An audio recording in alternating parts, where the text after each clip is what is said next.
So there was one in these, thank you, that was your. Okay. Yeah. Thanks for getting this for me. Thanks, appreciate it. To fill that other space there. Yes, sir, Commissioner. I like that. So on the website, you'll find this teeny tiny document. I mean, it's a big document, but teeny tiny. So I printed them out because there was no way you would be able to see it on the iPad, I thought. Yeah, But this is, even this is teeny tiny, so, tiny. sorry. Let me see, I only have one, okay? I think that was deliberate. Can't be helped. I might need to upgrade. I should have printed it on large paper. No, I got it. All I care about is this column over here, where you said revenue.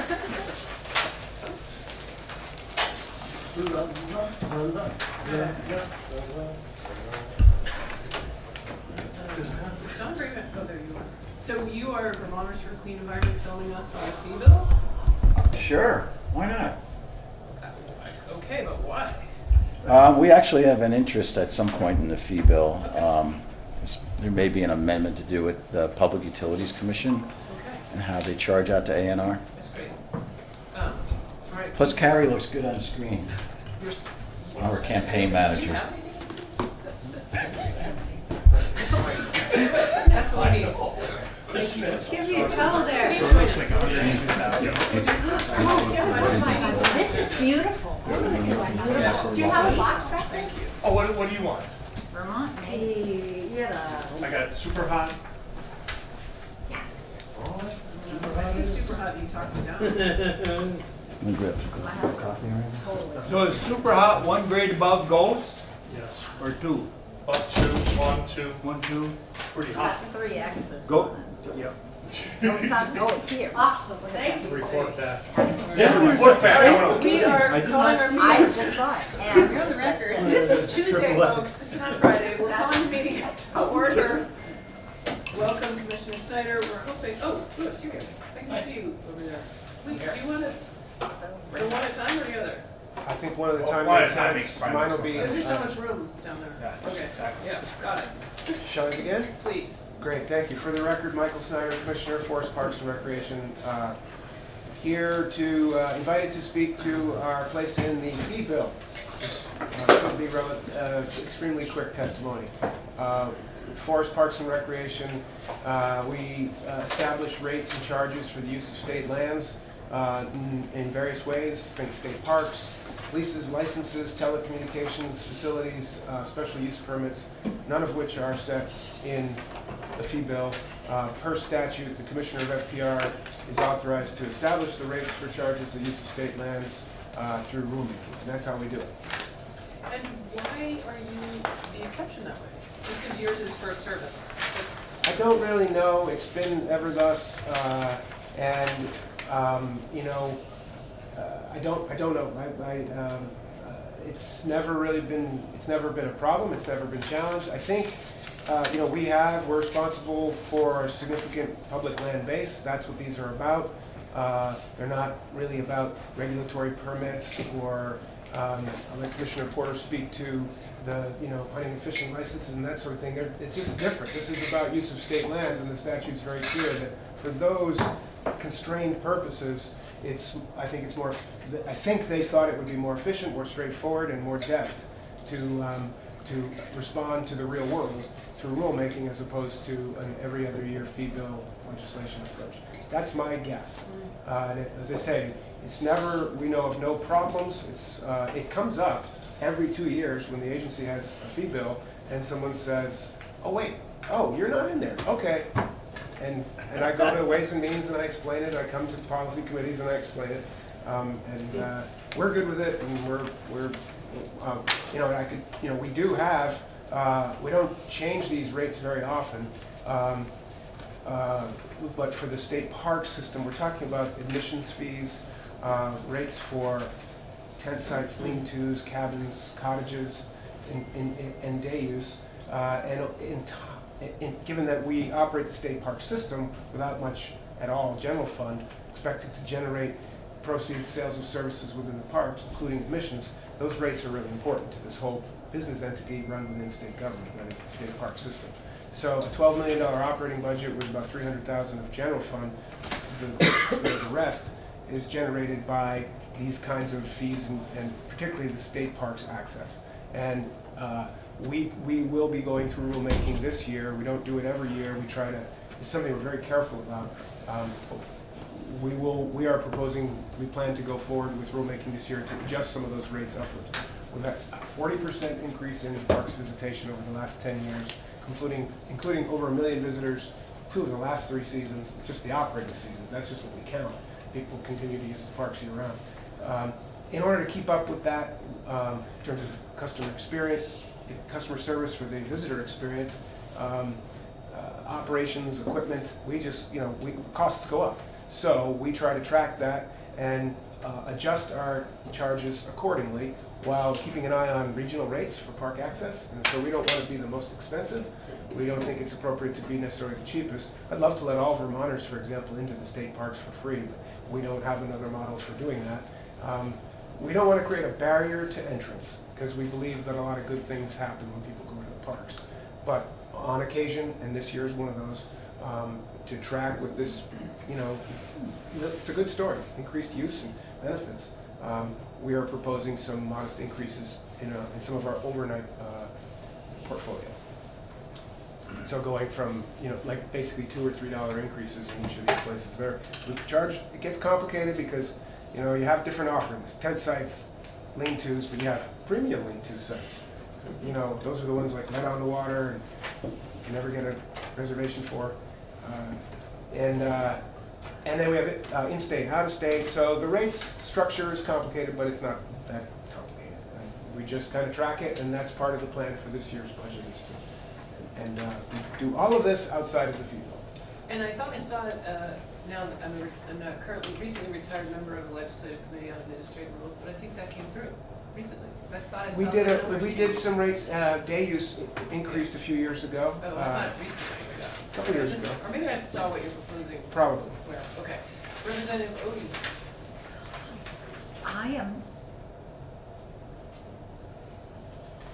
Do you have what the rates are for all those things? Because I'm just wondering what you charge for in-state versus out-of-state.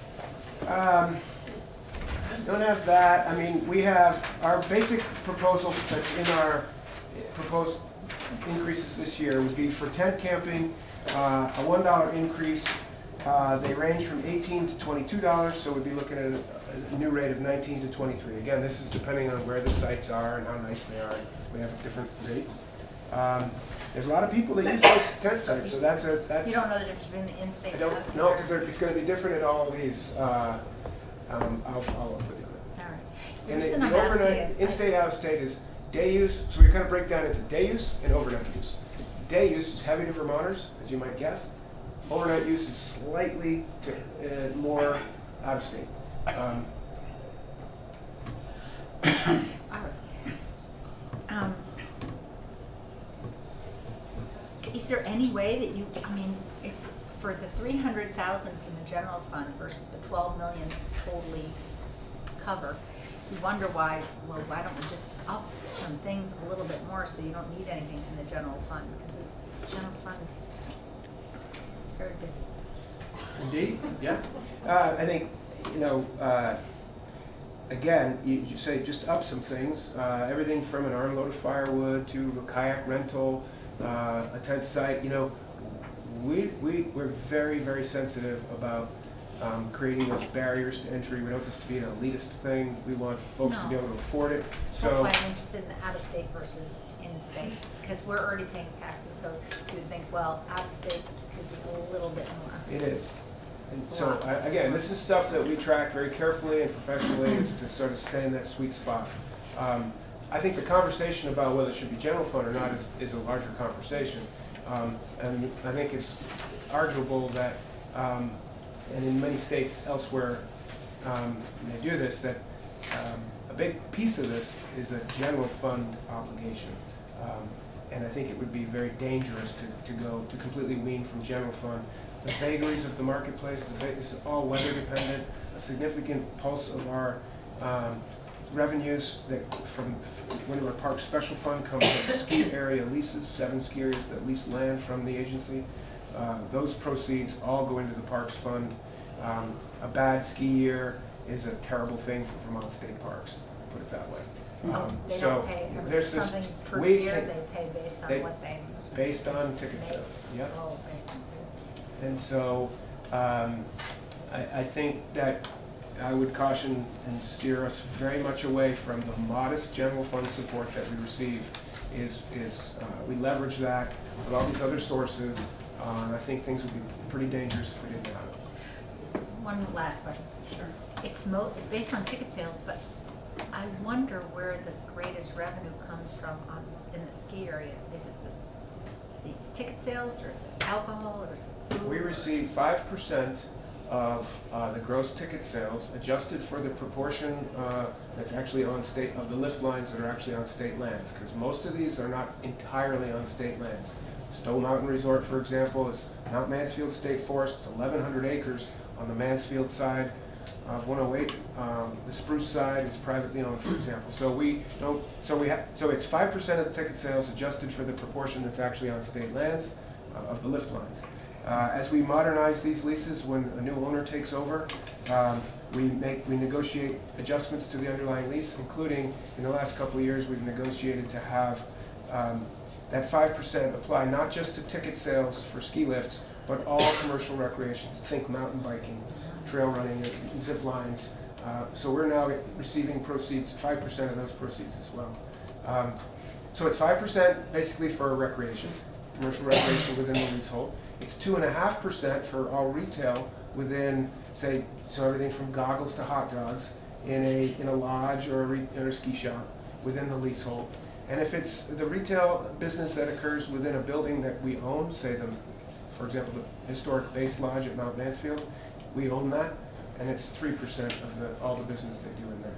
So it's good when you buy $9 chili because it helps the Vermont State Parks. Actually, that answers a lot of my questions. You got it.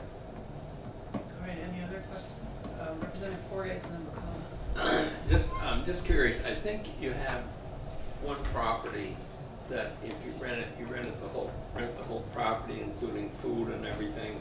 I can't think of the name of Are it. you thinking of Sand Lodge? Yeah, right. Sand Lodge State Park on Noyce Pond is a real gem.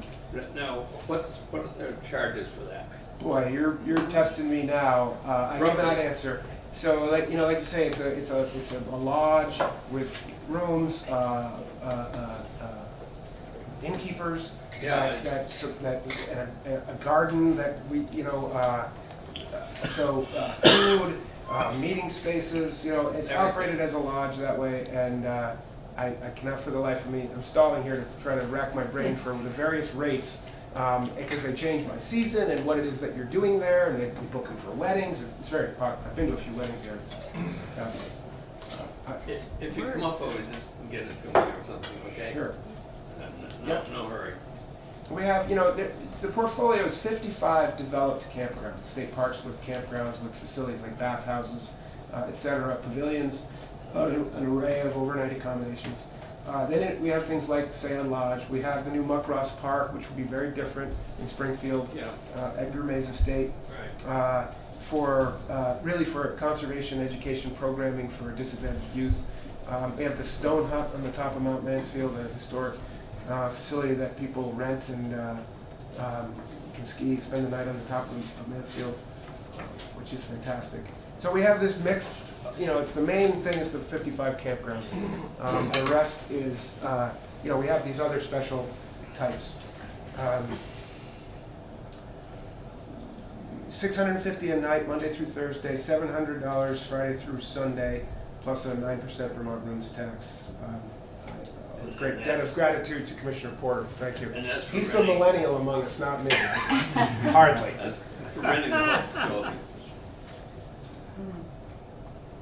Representative McCullough. So I gave the commissioner a softball when he came in here, which actually was an ask for our calendars. And so commercial message, we got a bunch of them over here, if you haven't gotten one already. Yeah, someone took mine. And the other commercial message is for Commissioner Snyder. For a number of years now, we've been buying our children family passes Thank you. for the campgrounds. And if you do it online before noon, you'll get it in your mailbox the following day. That's how good your department is. Thank you. And they're highly valued by your children and grandchildren. We have a variety of kind of discount packages. You can get the 10-visit coupon book. You can get the season pass for the family. And they are really quite popular. And I appreciate what you said about this service. We have a very small call center staff, and they happen to be housed in our open office environment with the commissioner's office. And it is, you'd think it would be annoying as heck to listen to them on the phones. It's amazing how they handle people and how well they know every site, and it's all about getting people to a happy place where they're comfortable and enjoying it. And it's, I just would say, I mean, I appreciate the comment because it's not by accident. It's our Parks Management, State Parks Director Craig Whipple has instilled in a whole culture of customer service and professionalism and modernization of the approach. And it's nice to hear that it works. Great. Bates and then Dolan. Did we establish already more in-state people use our parks or more outside people use our parks? The day use, you know, just going into a park and swimming in a beach Yeah. area or something is significantly weighted. It's both, but it's more. There's more in-state visitation for day use, and there's slightly more, as the last I knew, out-of-state visitation for the overnight. Although Vermonters are sleeping out a lot. So is this regional to the state though? I live in Bennington and I live directly next door to the White Rocks Trail, Bald Mountain. Yeah, in And the yet White Mountain National Forest. I believe that's true. And Sorry, Green Mountain. I was like, Green what? Mountain, yeah, Green Mountain. So the question I have then is, the cars I see there are never Vermont. And I see it all the time. All weekend it's packed, during the week when I'm home it's packed. Even in the wintertime it's Massachusetts, New York, Connecticut, Rhode Island. Never see Vermont plates there. So I'm curious if what you're saying is just a regional thing from everything north of, say, Rutland. No, I think this would be true, say, Molly Stark. It's true throughout our system, which is not far up the hill from. I'm just curious. It's not. I think. Yeah, it's. Here you say, and we have lots of out-of-staters, and some are more popular than others. But in general, this trend stands across the system, which, you know, there's a park near every one of you, and it's sort of split depending on day use over. So any given moment, any given place, you might see a lot of, you know, green plates. Other places and moments you might see non-green plates.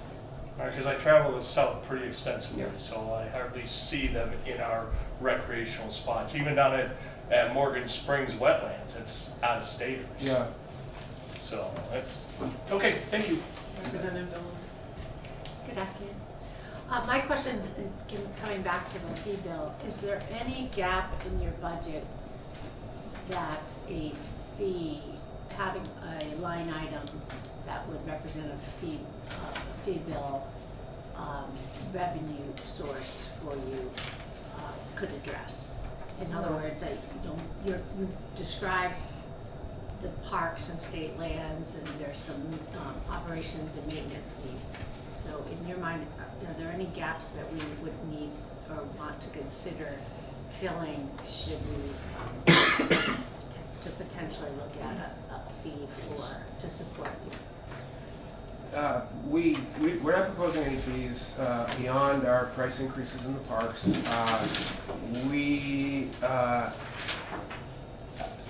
I think we do a lot with our department, with our mission and the staff that we have. And I think that it's no secret that we could, what I mean by a lot is there's great impact, positive impact for Vermont, environmentally, economically, culturally, in the work that we do. I don't think it's a stretch to say we could do more of that with more. But I wouldn't identify any particular fee. A fee needs to be attached to something. We don't do a lot of regulatory permitting. This is about the use of state lands. I think we want to be cognizant of that the cost of living increases, that there's inflation adjustments, and that some fees should be looked at the existing fees that we do through rulemaking might have to get modernized over time. There was a statutory provision for licensing of sugar maples on state lands, and that was in statute and established the rental rate as a formula tied to the grades of maple. When the grades for maple syrup changed, the law was now meaningless because it said that I had to determine how much to charge per tap based on the bulk price for grade B, I guess. That doesn't even exist anymore. So we came in and said, well, why don't we modernize that fee formula to tie it to the market and maybe adjust it downward fairly, because when we rent taps, it comes with a lot of strings attached. Like, we have the ability to say, sorry, this year you can't tap because of forest tent caterpillar defoliation last summer. And for forest health concerns, we need to back off. That doesn't happen in a normal rental agreement. So owing to our restrictions to protect forest health, we reserve out all the veneer trees, for example, the trees that make the highest value products. We don't want people putting holes in those. So if you rent a tapping area from us, you have these constraints. Because of that, we said, let's pull it out of statute.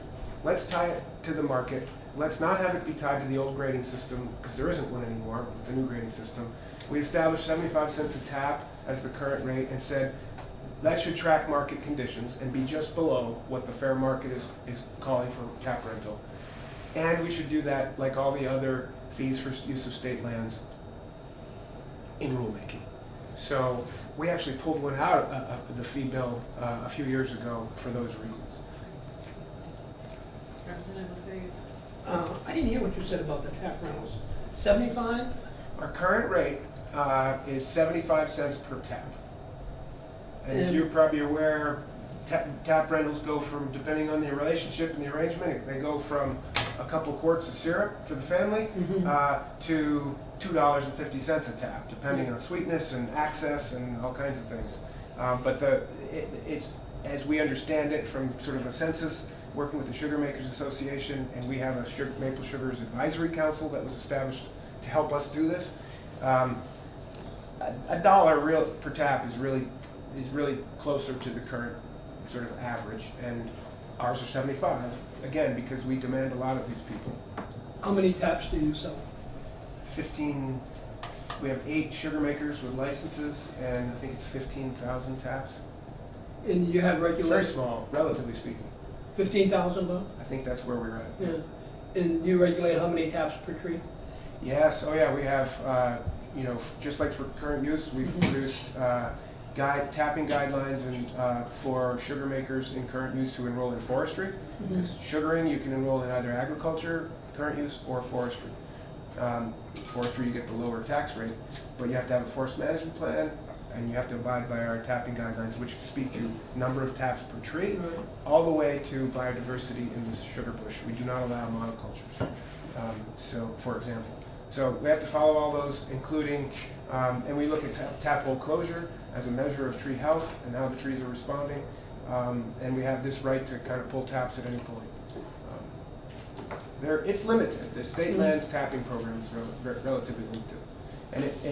We focus not just anywhere, but we focused on, particularly on state forest areas, for example, that clearly have evidence of having been sugared in the past, either tap hole wounds or old sap buckets piled up out there or an arch. As you know, that's common across the forested landscape. So we look for those places, and that's where we've established these licensing opportunities. And you allow arrows, Yes. reverse osmosis? And vacuum as well. Thank you. Representative Dolan. Since we're on the theme of sugaring, sugar maple, what about access, road access, or some sort of access for sugar operations? They all have it because If we it's wouldn't on allow, state we don't lands. allow them, that's one of the criteria that we would use for, like, where to do this. You need to have good access. Right. We're not In gonna terms of- license one up in way over the ridge and, But loggers follow acceptable management practices, municipalities follow road best practices. Do sugar operations, if they're on state lands, do they follow acceptable administrative practices pertaining to stream crossings and? Yes, we require all of that in the license agreements, and there's state lands foresters who are boots on the ground, making inspections, compliance and conformance inspections, working with the sugar makers. By and large, these people do a really good job. They're like super into it. I mean, the sugar makers that license from us. They've got, in each district, there's a team of foresters looking over their shoulders so yes, that's all spelled out. The AMPs, the acceptable management practices for protecting water quality and logging jobs, doesn't directly apply, but it's good enough for things, particularly for like trails and routes through the woods for access. We make them follow the same standards for water bars, culverts, ditches, broad-based dips, all of it. I have just one question. All right, follow up with Representative Fay and then Carnegie and Odie. I just, is maple syrup an agricultural product? Maple syrup, maple sugaring in Vermont statutes exists in the definition of farming in the ag statutes, and it exists under the definition of silviculture and forestry operations in the forestry statutes in Title 10. So it's one of those really, that's maple, it's in both. So to your question, maple syrup has been interpreted, legally or not, but for a long time now, as being the purview of the ag agency as a food product, an agricultural product. Sap is a forest product. So our domain really is the woods. And so when you get to the sugar house, that's not our business department. We're about forest health and sustainability and how that connects to other things like water quality, et cetera, but habitat. But so it exists in both syrup, butter, sugar, all the various products, creamies. Those are all under agriculture. Sap, trees, soil, brooks, they're all under forest. Representative Tarantini. Hey, Michael, what cabin at a state park? What's the overnight price now? Cabins, which are, just for everyone's sense, a relatively new development in our parks, relating to a sense that the demographics are changing and not everybody was really thrilled to sleep on the ground anymore.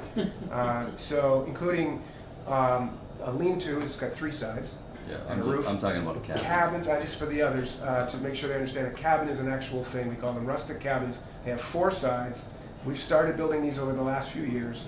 They have a porch, they have a light bulb, a receptacle, a futon. We sleep 4. People love them.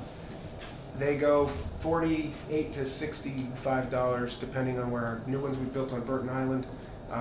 And so they're still, in the hospitality industry, they'd kill for our Right. booking rate, Right. but they're still pretty cheap. But would it increase this year? What would that go up to? Cabins were going from 48 at most sites to 51, a $3 increase. Thank you. Representative Odie. No, I didn't. Oh, great. Well, thanks for a guy who had nothing in the fee bill. Successfully. There's still nothing in there. Representative Smith. Yeah, when you were talking about the taps and the tapping that you allow on the land, is there any elevation associated with that?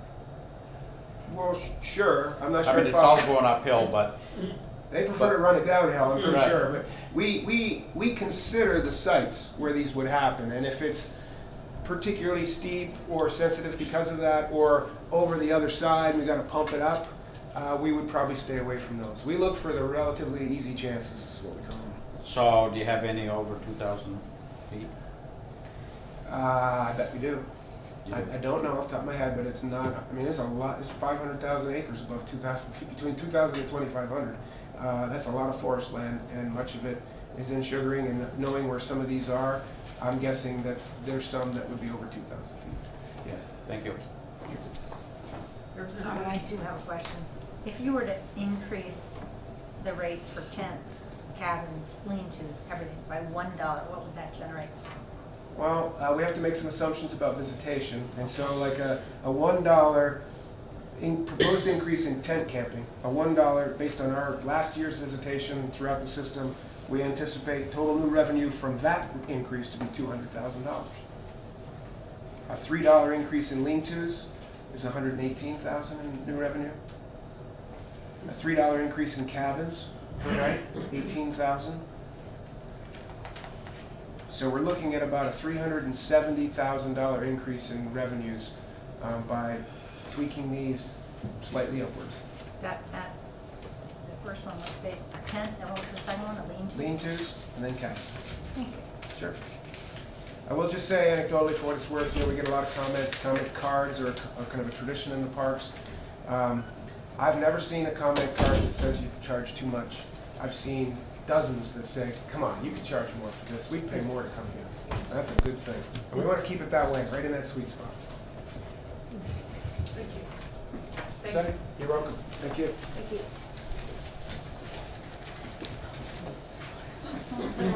Contribution. We don't have to vote on that one, that goes to appropriation. Fee bill goes to Ways and Means. Ways and Means. But There's nothing in it. nothing. But Louis, who's joining us right now, will have something in the fee bill. So there's no way to impact, House Ways and Means could decide whether they like what was suggested. right? Correct, but they care about our opinion. So we can send them our opinion if we will send them our opinion. I'm not too sure. That's I'm really. not saying you should. I think we did, yep.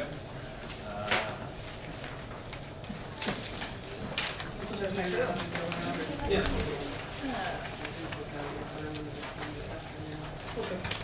Steve, do you have copies of this? He's already given it to me. Oh, we did, okay.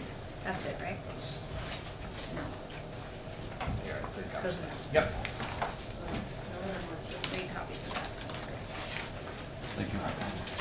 Is that room there, Mike? Yep, thank you.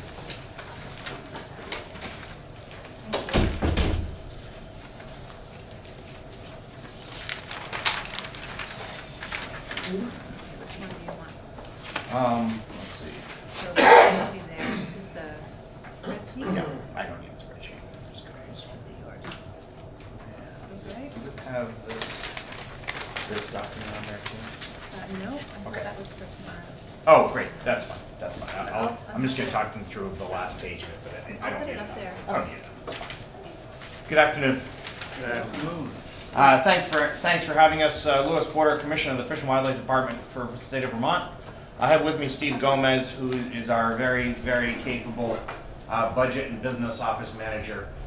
Steve's portion of our department oversees both license sales and also our budget and fee process. So he's here to answer any of the tough questions. I'll take any of the easy ones. So I'll just talk briefly about what's in our fee bill proposal for this year, and then a little bit about what's similar to Commissioner Snyder, what's not in it, but I think you should know about, and then we can go from there. We have, for a number of years now, offered a lifetime license, which you can buy for multiples of the annual license cost. And really, when we're talking about those lifetime licenses, it's really the 0 to 1 year old age range that matters, because that's when the vast bulk of them are purchased. As gifts to celebrate somebody having a baby, as birthday gifts for that baby, and we sell quite a few of these to the extent that now about 1 in 5 people in Vermont have one. And it was something that we and many other departments around the country like ours did. And frankly, I wish we'd thought a little more about it before we did it, because not to put too fine a point on it, but we're losing our shirts.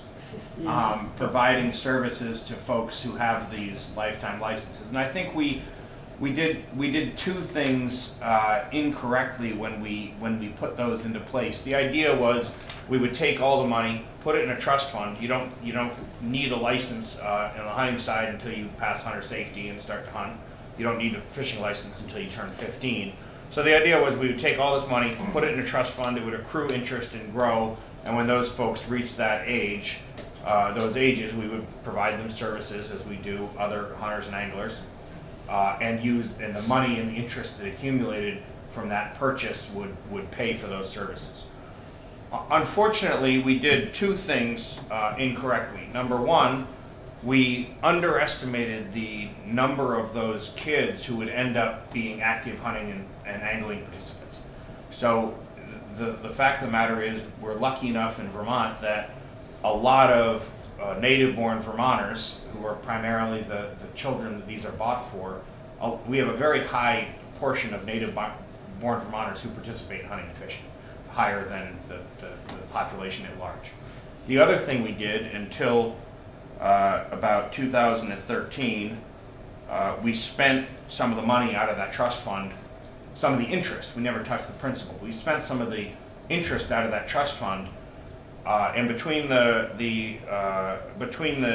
$600,000 or so we spent before 2013, and the accumulated interest that would have grown with that money, we're about $1 million, give or take, short in what that trust fund should have. Steve and I, in our times in the department, have worked diligently to A, not go into that trust fund, whatever budgetary issues we faced, and B, to try to rebuild some of that money that was spent out of there. We come before the Ways and Means Committee, and by extension this committee this year, to propose increasing the multiplier for those 0 to 1 year old kids from 6 times an annual license to 8 times.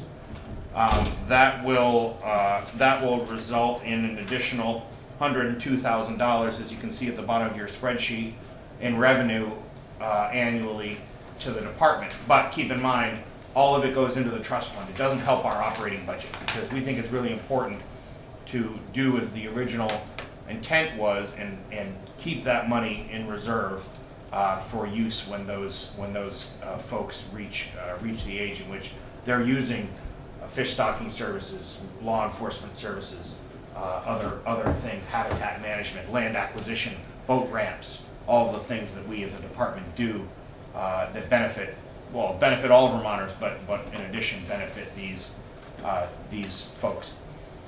I still think it's about one of the best deals going, even at 8 times. There's been some serious discussion within our department and outside of it about whether to do away with this program altogether for the financial reasons that I mentioned. I think it's a nice thing. I think it's a good thing. One positive of it is we know that a number of Vermonters who live elsewhere now come back for those hunting and fishing seasons because they have those licenses and they still work even if you're an out-of-state resident. And that's a good thing. We want to keep people hunting and fishing, and so that's a positive as well.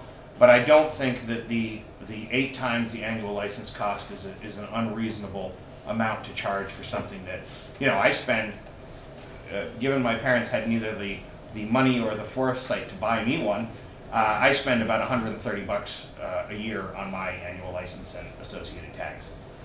So it's a significant benefit to you if you do end up hunting and fishing. So that's what you see in your spreadsheet. This list of 6 or so line items is just by each license. But the real takeaway here is that we would go from 6 times the annual cost to 8 times. Representative McCullough. A couple of things, Commissioner. How are these lifetime license purchases trending? Are they paralleling the decline of? No, They're not. They're huge. They're growing. I don't know if they're growing as a percentage of the population, about flat. It's about 20%. For the record, Steve Gomez, Fish and Wildlife. The licenses are about 20% of the number of newborns in the state of Vermont, and that's been consistent for a number of years now. So 1 in 5 kids essentially every year gets a lifetime license. So that's flat. So this is one place we're winning, if you will. I mean, economists will say if you're not growing, you're falling behind, but at least they're not declining at a similar rate. Not like hunting licenses, more like fishing licenses. Fishing licenses are fairly flat. Okay. We've seen a little bit of it tick down in the last couple of years, but fishing licenses are essentially flat. And given the value of that, I'm sure you carefully looked at 8 times versus other options, and marketing is like pulling it out of a hat in lots of cases. But and replenishing the trust fund, if you will, is, we understand, is very, very, very important. We're doing that with retirees in several different arenas, and so that's very smart. I'm just wondering if you bumped it to 10 times and then use that other 2 times for department management, you're still not, they're gonna have to pay 10 instead of 8 times, but management of the department gets some loving too. So I think that that 8 times is reasonable, given what other states around us do and given the value of these. I don't know what we'd see in terms of uptake or change in purchase at 10 times. I would be resistant, I think, to any use of this for current operating money. And the reason for that is, you may have remembered a few years ago when we got hammered on changing permanent license age. Yep. And I think what really resonated with folks in that, what really got folks upset, was not the money, but the sense that it was unfair to do that change, to make that change in age. And I would be a little bit worried that if we were taking this money now for these lifetime licenses at 10 times and using some of that for current operating money, that we would be open to that same charge. In other words, it's one thing to charge it for a 1-year-old with the expectation that money will be there to serve them when they reach the age at which they're hunting and fishing. Yeah. And I guess that's, and this would be my third question. You may get it in the room across the hall. Sure. As a longtime operator of a land extensive business, your fixed costs of maintaining ski trails, for instance, that would be me, or was me, don't really vary if I've got 10 people or 1,000 using me. That's not quite true, but it's more true in the summer than it is in the winter. And thinking of Fish and Wildlife and the assertion you made that now we have to service all of these babies who are now adults that have come into the system, I'm wondering if that rationale really works. I think you make a really good point that there are certain costs to operating our department and to maintaining and managing the lands that we own, as one example, that are not going to change no matter how many people we have out there hunting and fishing. However, the number of people that we need to employ, which is the far and away the leading costs in our department, do change depending on how many people are afield. You have more hunters and anglers, you need more wardens for law enforcement. Just to maintain both protection of species and also to maintain, safety among participants. If you have more people who are engaging in these activities, you do need more maintenance of parking lots, garages, parking lots, access areas, things like this. You also need more people answering the phone to answer their questions. You need more people fielding their biological questions or their law enforcement questions. So I take your point, and to some extent, we're going to be managing 145,000 acres in the state of Vermont, whether we have 10 hunters or 1,000. Yeah. But there are other costs that really do expand as you have increased use. Fair enough. Good. Thank you. So I think it's both. Yeah. Representative B. I'm just curious, where does the early bear tag come into play? Sure. So the early bear tag was something we did a few years ago. As much as anything, it was to expand our ability to manage bear populations and also to increase our ability to track who is actually hunting bears and when.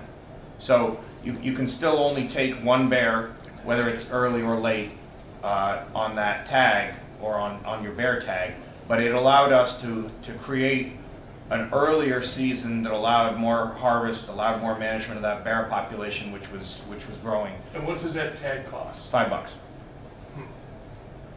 Okay. But I think it's important to note that it doesn't entitle you to take two bears. It just allows you to hunt that earlier season. Right. It's actually very, it's been very financially advantageous for the department because it's $5. Well, that's what I was getting at. People buy it. I buy mine every year, even Right. though I really don't have any intention of hunting a bear in that early season. Right. But I buy it, it's $5, you know, why not? Because wasn't there some resistance to it in the beginning? There was resistance among the bear hound hunters, especially because they were concerned that we were going to increase the harvest too much. Right. And they were concerned that we might damage the population by increasing that harvest. So I think. What about raising that $1 or $2? You're gonna buy it. Well, we aren't proposing, and I plan on getting into this a little bit. Okay. We aren't proposing increases in any of our license fees and tags this year, and I can get into a little bit of that in a few minutes, I suspect you will Okay. get into. So let me, if there are no other questions on this lifetime license piece, I'll start. And I'm asking this because that's something you don't know. I don't buy hunting and fishing licenses. What are the resident hunting and fishing license fees right now?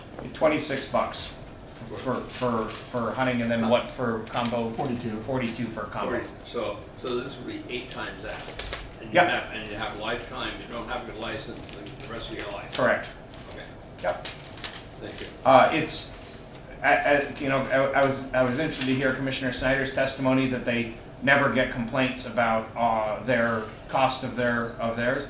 We never get complaints about the cost of our licenses. I mean, I've maybe had 3 or 4 in the 5 years I've been on the job. Especially on the hunting side, hunting license costs less than, depending on what you shoot, it costs less than one box of ammo.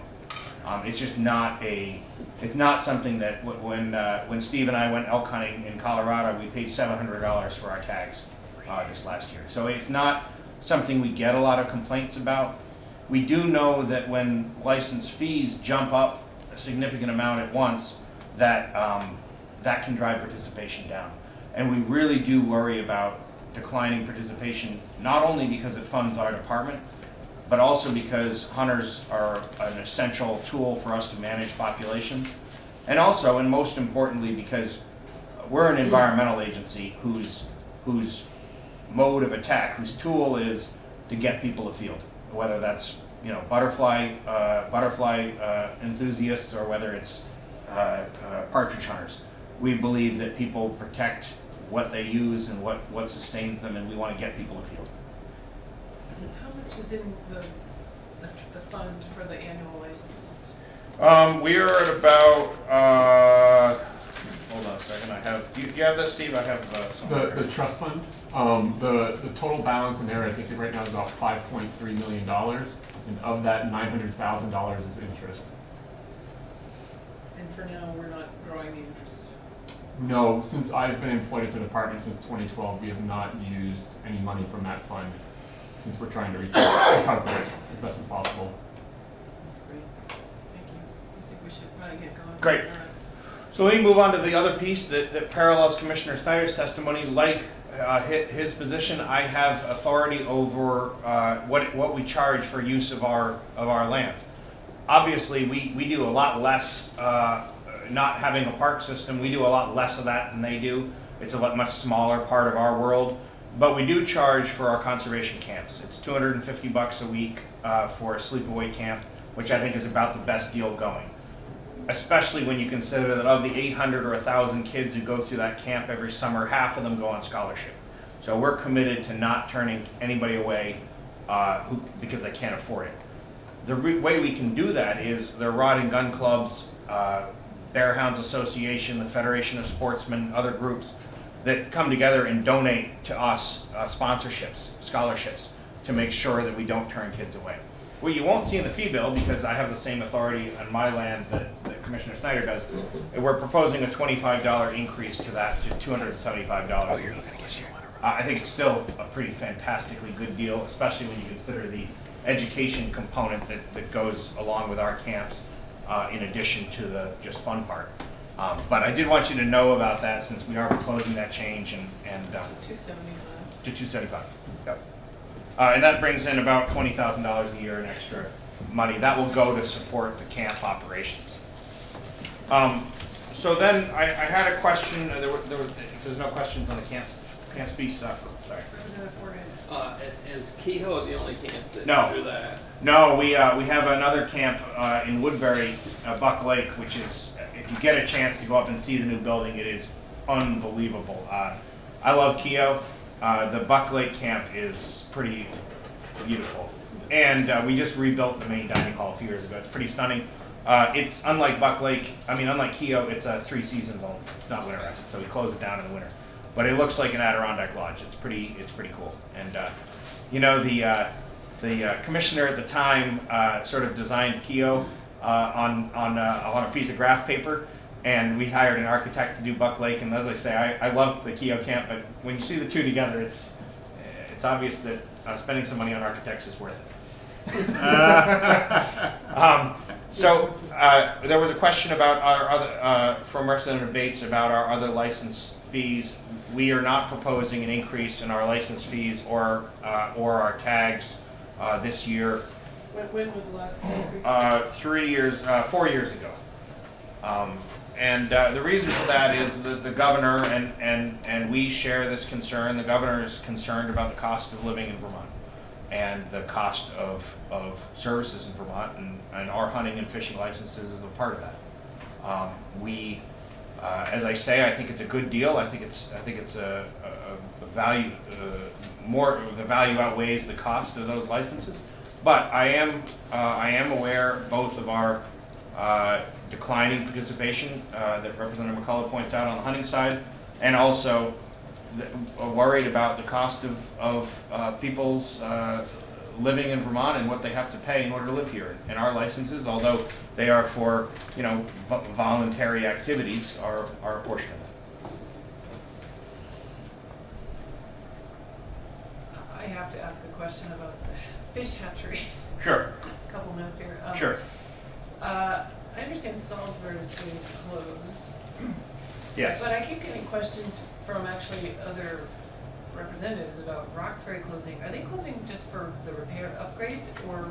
Roxbury's been closed since 2011. Yeah, and it's being worked on And now, we're right? rebuilding it right now, and it should be reopening not next year, not this year, but the following year. Okay, so somehow wires are getting crossed on the messaging there? Yep, I will. We've tried to make it clear we will send you, when we go to our budget committee tomorrow, to the House of Appropriations committee, we will also send this committee this document, which is has a bunch of information in it. We'll also send you our budget package when we do that, which has the memo we've drafted to explain the Salisbury closing, Okay. why it will have a very significant impact on fish stocking in the first years, and even a 25% decrease or so in trout species stocking in the out years. And that part I got right. But the question I was less clear about is what is your plan for the education school programs for stocking fish? I have a solid guess, but I'd like to hear. Unfortunately, if we are at a 25% decline in stocking, we're going to have to concentrate on our core stocking programs. And the schools program, the Kids Brook program, and the Trout in the Classroom program will likely take a hit through that. Be cut or just cut back? We're figuring it out, but I would say be cut at least in the short term. Yeah, Be eliminated at least in the short term. eliminated in the short term. Yeah. Until you find a supply of fry?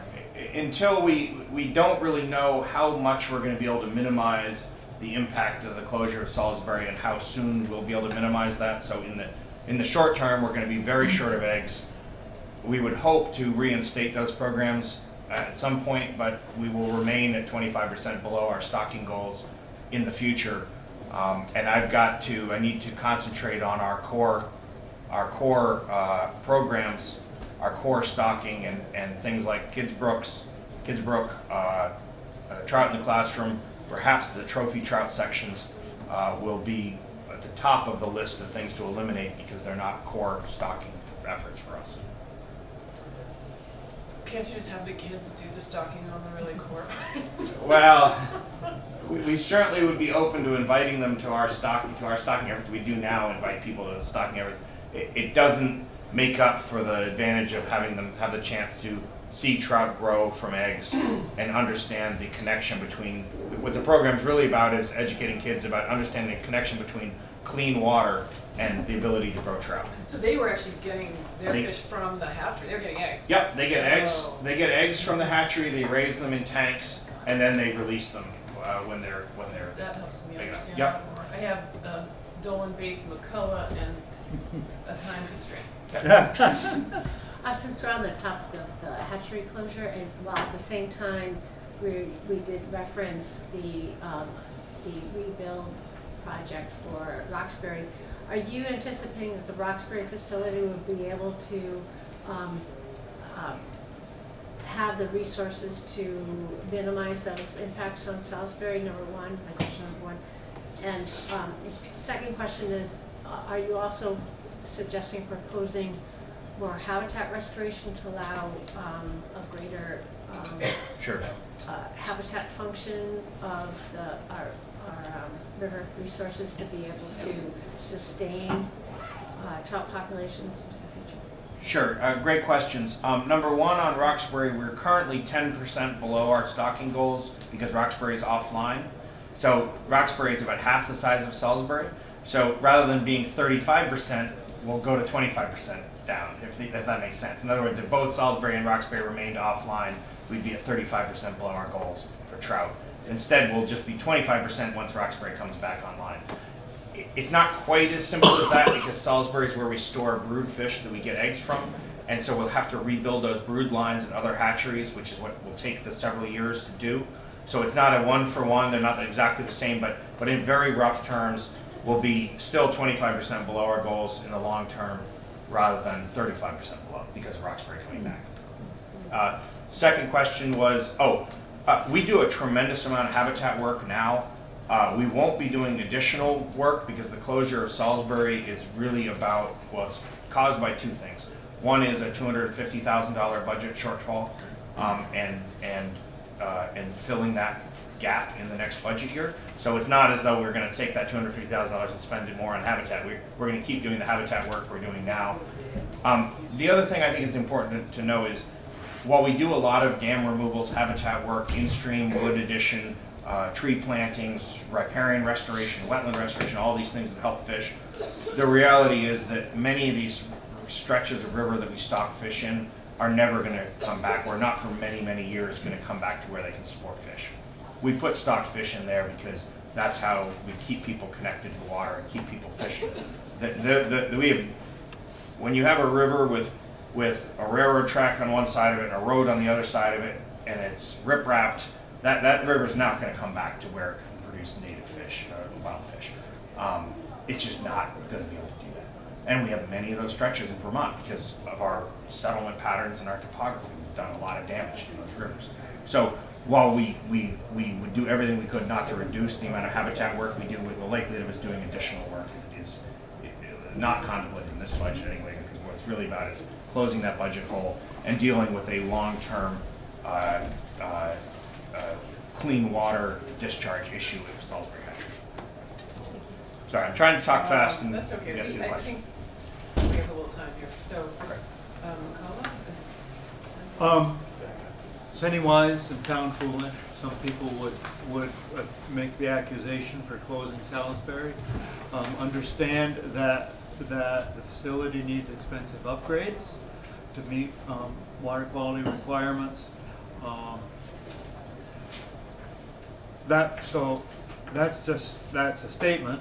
I would like to propose to the institutions committee that they do some bridge money for the repairs that allow Salisbury to stay in business while you upgrade the facility, and so that the future for trout and fishing and children remains brighter than the spin of it'll only be 25% down instead of 35 when we open this other one.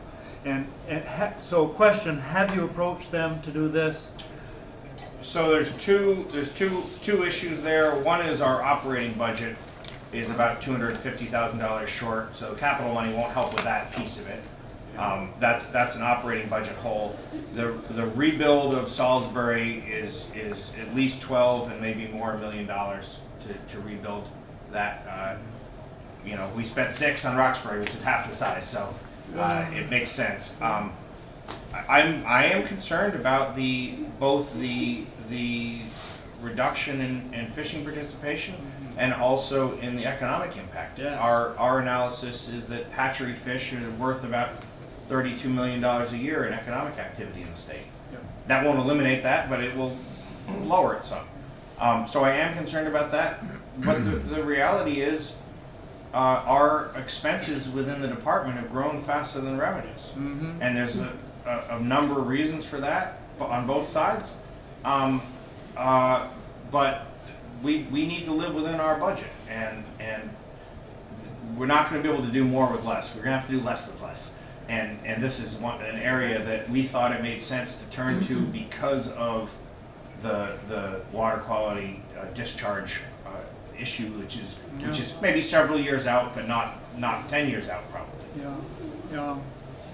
Thank you. But I sympathize with it. You know, it's something we talk about a lot within the department. It's not.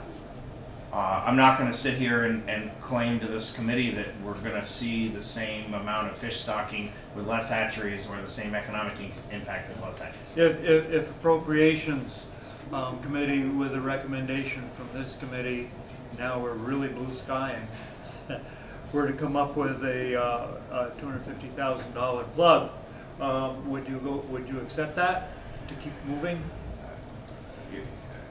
You're putting me in Okay, quite a difficult position. I want to just say that that I agree with the governor about the cost of living in Vermont, and I agree with the need to meet our budget to the revenues. Yeah, I apologize. So, well, no. I should know better than that. Well, just keep as you can imagine, since early January when we came to this place, I've been thinking about very little else outside of the questions you're putting. Yeah, thank you. Yeah, I apologize. So this is just for my own information. Sure. I understand that trophy stocking will be eliminated. I understand why. But will you then change the regulations back to the regular ones where it's not the 2 fish? Yeah, I mean, now we're really getting ahead of ourselves. Well, because it's going to happen regardless. Yep. I would say that without the trophy stocking, we would probably go back to regular regs. I will say in those trophy trout stocking sections, there's very few wild fish. Well, I understand that. Yep. I understand. Yep. Okay, thanks. 2 more, I just need Cool. dates one more time. Roxbury opens when? Late next year. Late next year, we hope to start bringing it online. Late 2020. Late calendar year 2020. But it will take some time to obviously bring it up to speed and get fish growing to the size they can be stocked out. So I would say we will probably be stocking fish out of that in 21, 22. Yes, when? I have one more date. Last time regular license fees went up? 4 years ago. Okay. That's right, Steve? 2015. We're off our cycles, I'm trying to remember. Yeah. So we should have been in here. We were 14, 15, 16, 17, 18. It was 14, I think. You know, we'll get back to that. I don't want to give you the wrong year, but it was. We would have been up last year in our normal 3-year fee bill cycle. Yeah, So it was 3 years before last year that the last time we went up. I'm pretty sure it was 2015, but we'll double check and Yeah, get we'll back to you. double And when do they go, how much do they go up by usually? A couple bucks? Usually what we do is $2 or so on the regular licenses and then double that or a little more than double that on the combos. Okay, great. Yeah, Representative Dillon. Just a quick question. We're all aware that the Roxbury hatchery was damaged from Tropical Storm Irene. I only presume that the rebuild will be more resilient to future Yes. flooding? Yes, it's built in order to avoid the risk of future flooding, and most of that cost of that rebuild is for water quality. You know, we could have rebuilt the old ponds that were there for $500,000, but we're rebuilding it essentially with a little wastewater treatment plant to make sure we're not discharging too many pollutants, too many nutrients into the water. Thank you. If I could just very quickly before I leave, when we send you this packet, I would just ask you to take a look at the back page. This committee has worked with us on a number of efficiency measures. Sometimes we refer to continuous process improvement, sometimes we call it RBA or lean. We're a small department, we don't really have a formalized name for it, but what we do know is that our budget this year is about $680,000 less than it would have been needed to be without these changes. So going to online licenses, going to more efficient trucks for the wardens, going to online camp registrations, installing solar panels and energy efficiency efforts at the hatcheries, we would be in a $680,000 worse position right now if we hadn't done those. And we did many of them with the help of this committee, so I just want to say thank you for that and draw your attention to that in the back of our packet. Thank you so much. Appreciate it. Thank you. All right. Next up, Michael Snyder. Is everyone doing okay? Yeah. Can we go one more round before we break? No, that's Okay, okay, how long does before we, okay. We'll break out.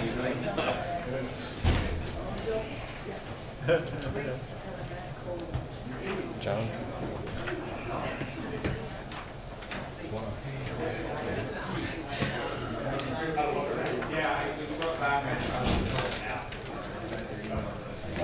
You're a draw. You got a stadium.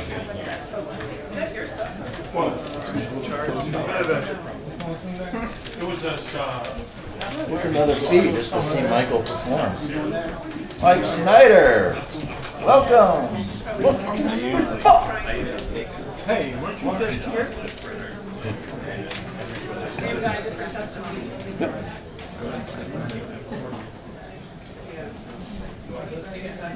Sure. Wait. Crowd up there in the hall. I'll let you come out first.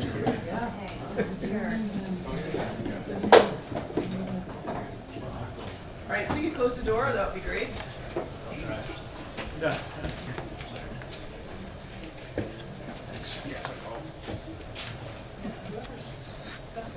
Ethan Not Allen. here.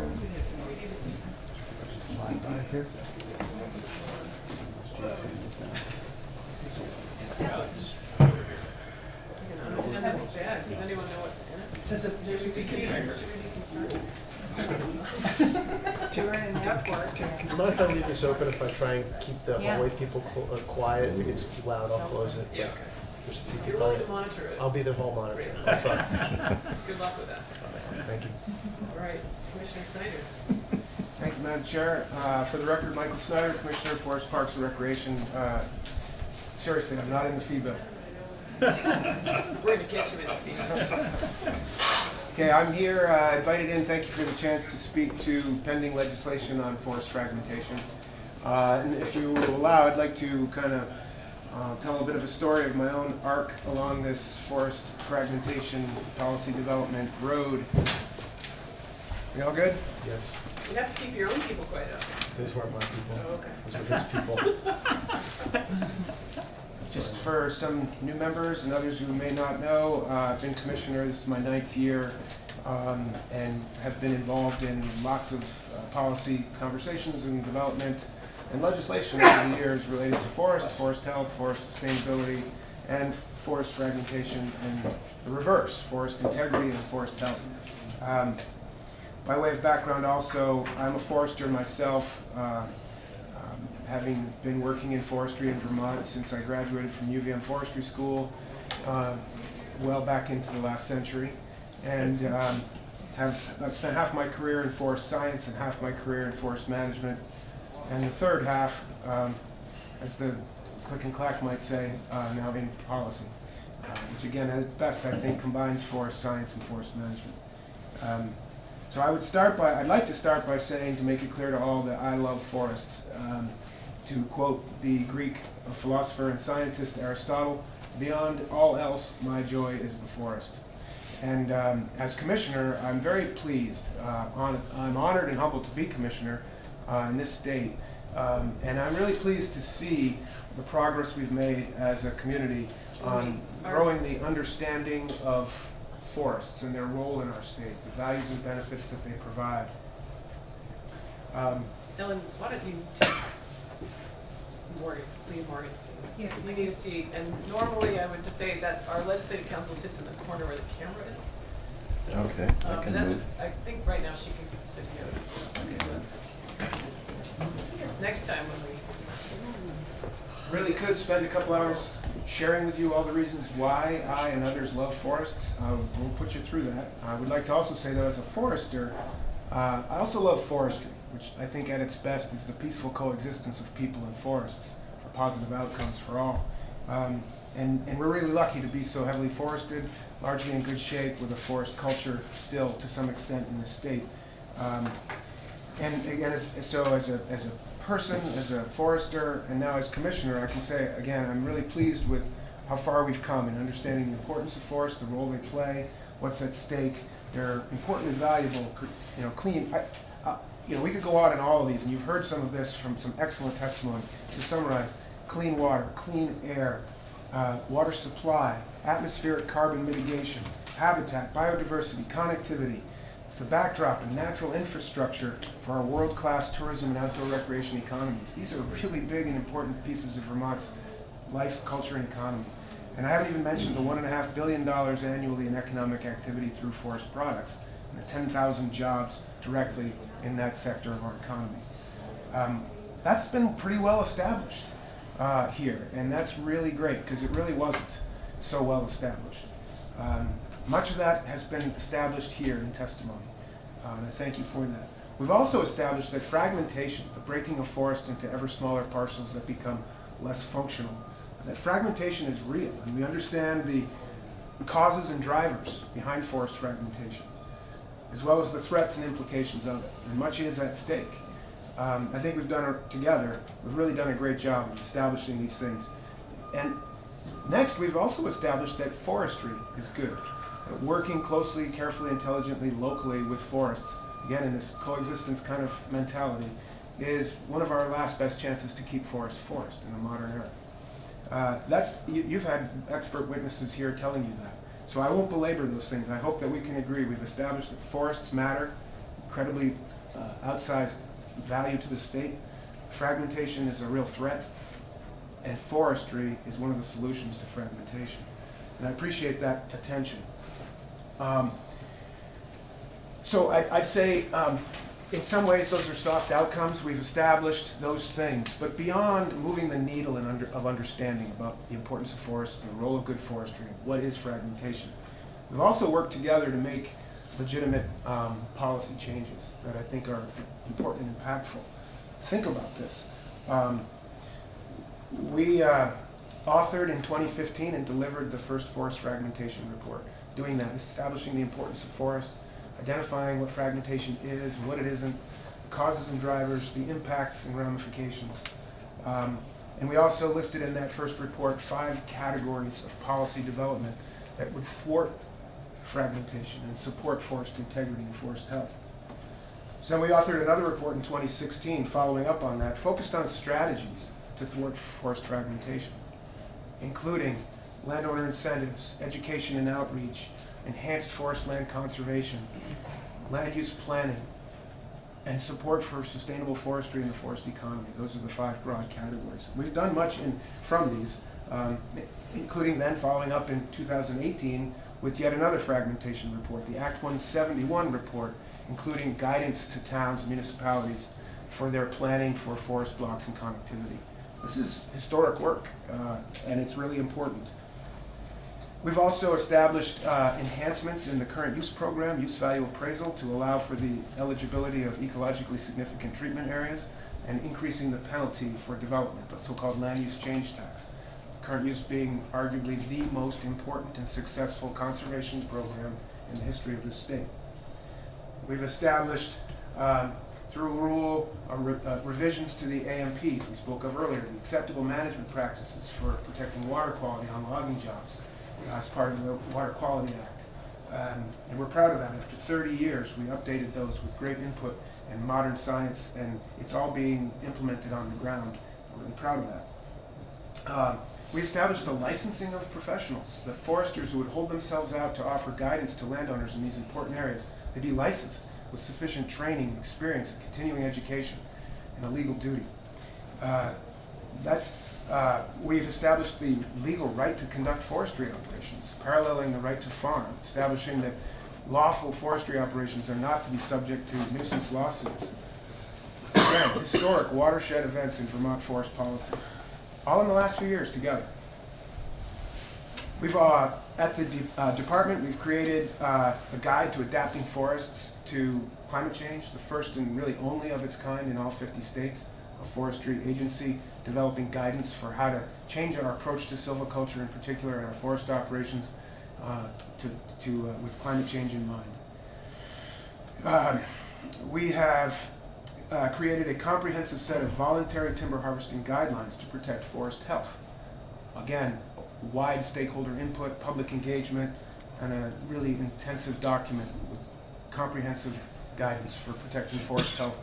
We turn that into a more user-friendly campaign for Cutting with Confidence, a guide for successful timber harvesting for landowners focused on protecting and enhancing wildlife habitat, protecting water quality, economics, and working with foresters and loggers as professionals. Really exceptional professional guidance tailored to the 80-some thousand forest landowners in the state that control 80% of our landscape. Proud of that work as well. As you've heard, we've also produced at the agencies, significantly driven by our colleagues at Fish and Wildlife, first BioFinder, then Vermont Conservation Design. We're ticking off those 5 buckets of categories of policy development. I'm showing you examples of we've done much work together in every one of those categories. From landowner incentives, landowner outreach, enhanced forest land conservation, land use planning. We should be proud of that. We've actually been remarkably productive in all of these areas.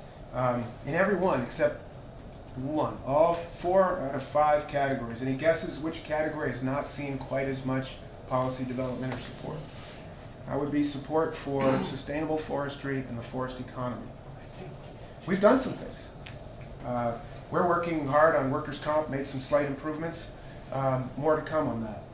We've established, with your help, a sales and use tax exemption for logging equipment, much like that has long existed for farming equipment. I've mentioned the Cut with Confidence campaign, the right to conduct, our skidder bridge program to put portable skidder bridges in use out there on the landscape to protect water quality at stream crossings. We've all been part of the Working Lands Enterprise Initiative, making grants to farm and forest businesses, recognizing the importance of those businesses, particularly those that add value to raw forest-based commodities. That's all good, and it shows that we can address and lean into this. But the real pressures plaguing the forest economy in this sector are still there, and we really all need to do more and continue to address them. We know better than ever that forests are critically important to our environment, our economy, and our culture. We know more and better that local forestry is critical to keeping forests. And we've become quite good at it, actually. We're known more and more nationally and internationally as a haven for ecologically based forestry and an excellent professional implementation of forestry practices in the woods. That's a lot, and none of it matters, I would argue. None of it matters without a robust marketplace. And that marketplace is in real crisis, as we've discussed. I think it's important to pause here and point out that the General Assembly has established, you all have established, it is the policy of this state to encourage the economic management of our forests and woodlands. I take that very seriously in our enabling statutes. That's the policy of this state, is to encourage the economic management of our forests and woodlands. The General Assembly has gone even further in placing a legal duty, an actual legal duty on landowners and managers, whether public or private, to manage and harvest forest crops in a manner that conserves these lands, making the point that forestry is a critical conservation tool to keep forests and all the benefits flowing to us from forests. I would add a third point in policy is that we have nearly 2 million acres of forest land enrolled in the forest land category of current use with a legal duty to harvest timber and put it into the marketplace. That's a lot. Policy of the state says we must do this. It's good for us. We have folks enjoying current use benefits with that requirement, and more every day we're finding it harder and harder to do it. We know how to mark the trees. We've got excellent loggers. We've got excellent guidance and even regulation in place to make it all work really well. But what we're not really looking at is where Where do those trees once cut go? And how do we keep that going? I would ask you to consider that, I'll say this, I think though we've heard much testimony, you heard testimony from actual Vermonters establishing that their own stories of their involvement with Act 250. These are mill owners, people who run enterprises that add value to forest-based products. They told their stories of the travails and difficulties they've had in Act 250. I'm not saying that this crisis in the forest economy is the fault of Act 250, not even close. It's not the major one, it's certainly not the only one. And I would say, for your consideration as you consider Act 250 change with regard to forests, I would say even if you deny or reject that Act 250's had anything to do with it, I'll go there. Let's say it's not the problem. I'm here to say, and to ask you to consider that when we're looking at Act 250 at 50, it very well can be part of the solution. And we have offered some ways that it can help. We're open to other additional ideas, and we're here saying that the continued focus on the regulatory end without that doesn't consider all the way through the forest continuum. So we're talking now about landowners, foresters, loggers, truckers, primary processing facilities, and secondary manufacturers. How do they fit in to this Act 250 at 50 consideration? And there's been much on the leading end, but on the other end, I think it's a mistake to be defensive about, well, Act 250 didn't cause that. I think it's missing the point. I'm here to say, and I think we've got a strong story to tell, that we have ways that Act 250, while we're lifting the hood, can be tweaked with an eye towards climate change, a modernization of our forest industry, and at the same time, while we consider a renewable energy economy, rebuilding our forest economy accordingly. And that's the big story I wanted to tell you, having been here for this entire ride, and pointing out and asking your consideration about this other piece. Can we keep this conversation going about how can we use this particular policy mechanism right now, looking at Act 250, in support of this forest economy for all it's done for us for generations? Thank you. Questions? Representative Dolan. Could we get a copy of your notes? I mean, you had some good statistics in there, good messaging. It would just help us to have something like that to reference. I'm happy to try. I'm not sure I can read these. Much of that came out of my head. This is random stuff that I just sort of keep track of. Maybe if you could just give a short outline at some point and have that to help Fair us enough. as part of the record. I guess, I would like to, sure, and I'd also call to your attention the Sunrise report from the Secretary of State's Office of Professional Regulation on why we would license foresters. Our Cut with Confidence campaign, creating and maintaining resilient forests, adapting forests to climate change, report and recommendations on implementing water quality protections in logging jobs, the 2015 Forest Fragmentation Report, the 2016 Report on Forest Integrity and Health, the Act 170 Wooden Guidance Documents, Voluntary Harvesting Guidelines, the Vermont Forest Sector Analysis. Perfect. I could go on. I'd encourage you to read them all, Representative Dolan. It's great work and the story has been well established, including this last piece. What about how we use this stuff and who does that work? And what are the costs of doing business in a modern society? And what is the conservation effect on the landscape of these facilities that you might not want next to you for some reason, but we sure want them in our state somehow, somewhere. And we're losing them at a precipitous rate. And as I said, much is in the balance. Thank you. Yeah, if we could add those to our library, we'll have them here. Representative McCullough. So while the iron is still hot, would you please review your final comments around Act 250 can be part of the solution? One of them, I think, spoke to climate change, how Act 250 might be able to affect climate change with positive changes to Act 250 regarding forestry. Sure. Yeah, and so that's right. Then because I write slow and you were talking fast, I heard there was a time limit. I need your other three, or your other two, and then I gotta say, I'm gonna want to have you come back and be really specific about this. We would love that. And at this point, if I could, Representative McCullough, I'd like to introduce, y'all know, but for the record, Sam Lincoln, Deputy Commissioner. And if the chair would allow, I'd like to share this part with Sam. I think Sam could do an excellent job. I can catch my breath. Particularly, so I'd start with this piece about your question about activity and climate change. I think there's a lot, given that forests are pretty much our best hope. Keeping forest has long been established as #1 top priority for mitigating climate change. Keep forest.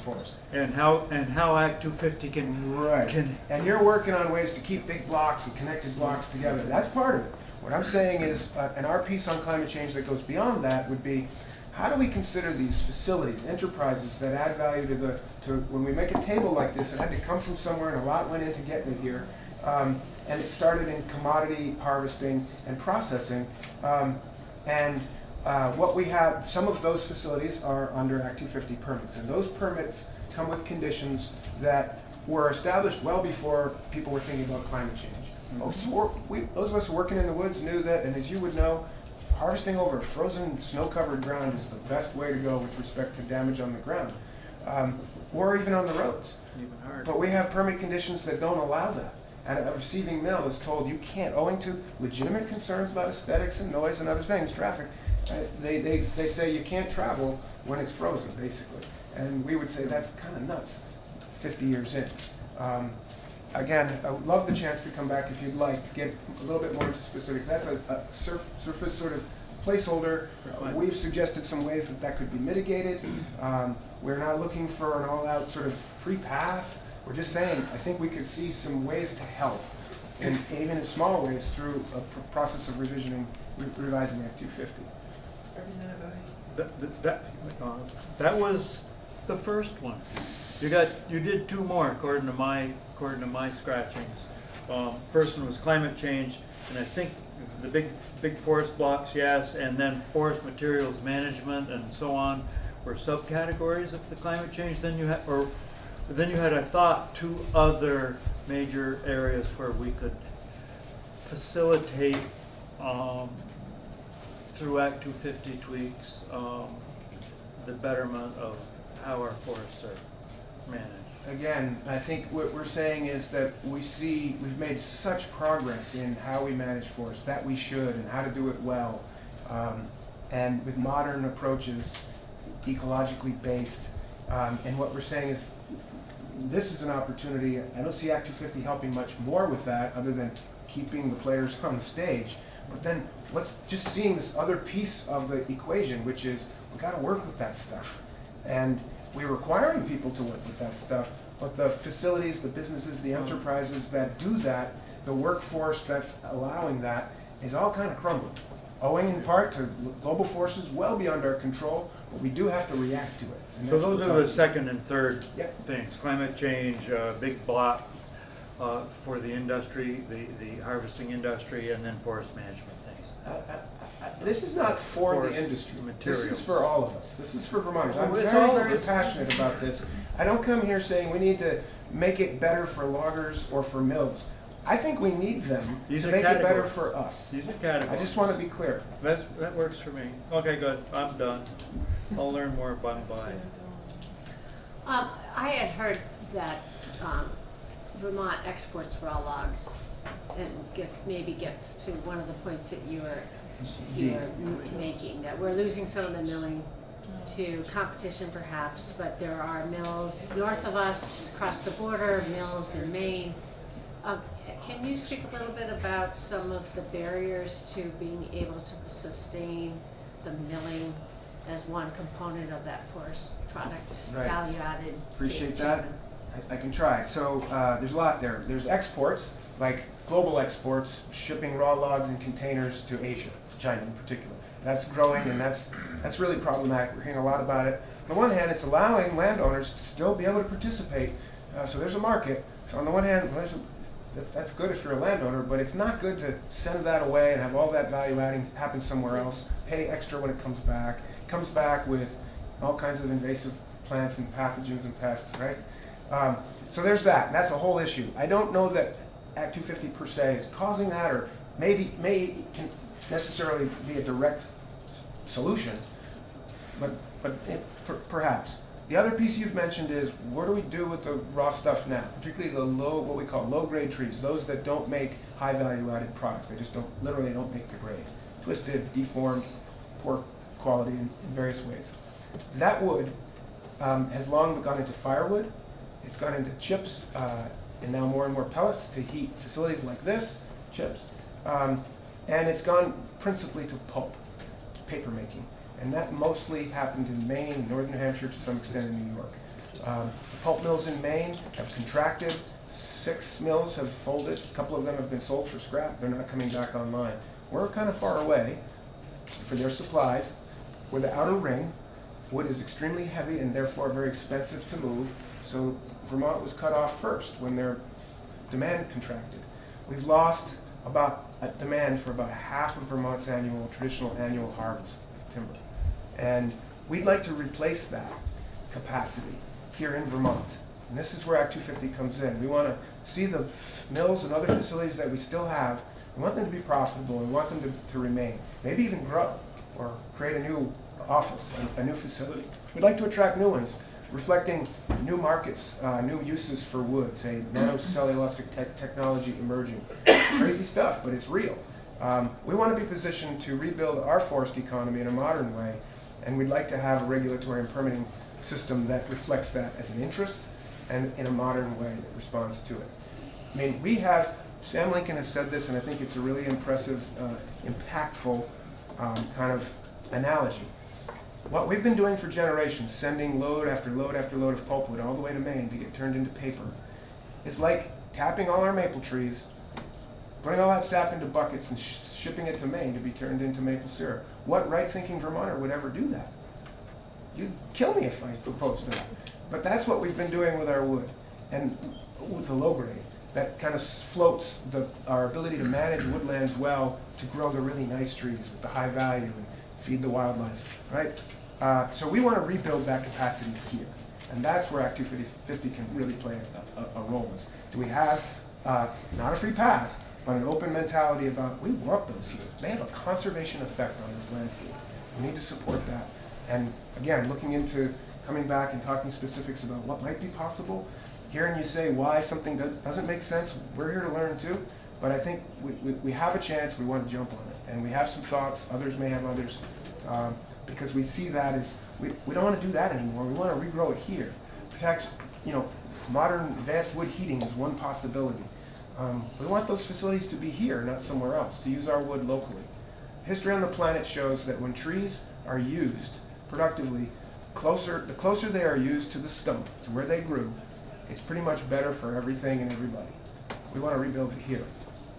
Act 250 clearly plays a role. Another question with Representative Superall. I think you mentioned before about making some recommendations or edits that you would make to our proposed legislation, which is our committee bill right now. I'm not aware of a document with that information. Are you going to be providing that? Or is it part of H-197 that recently came out?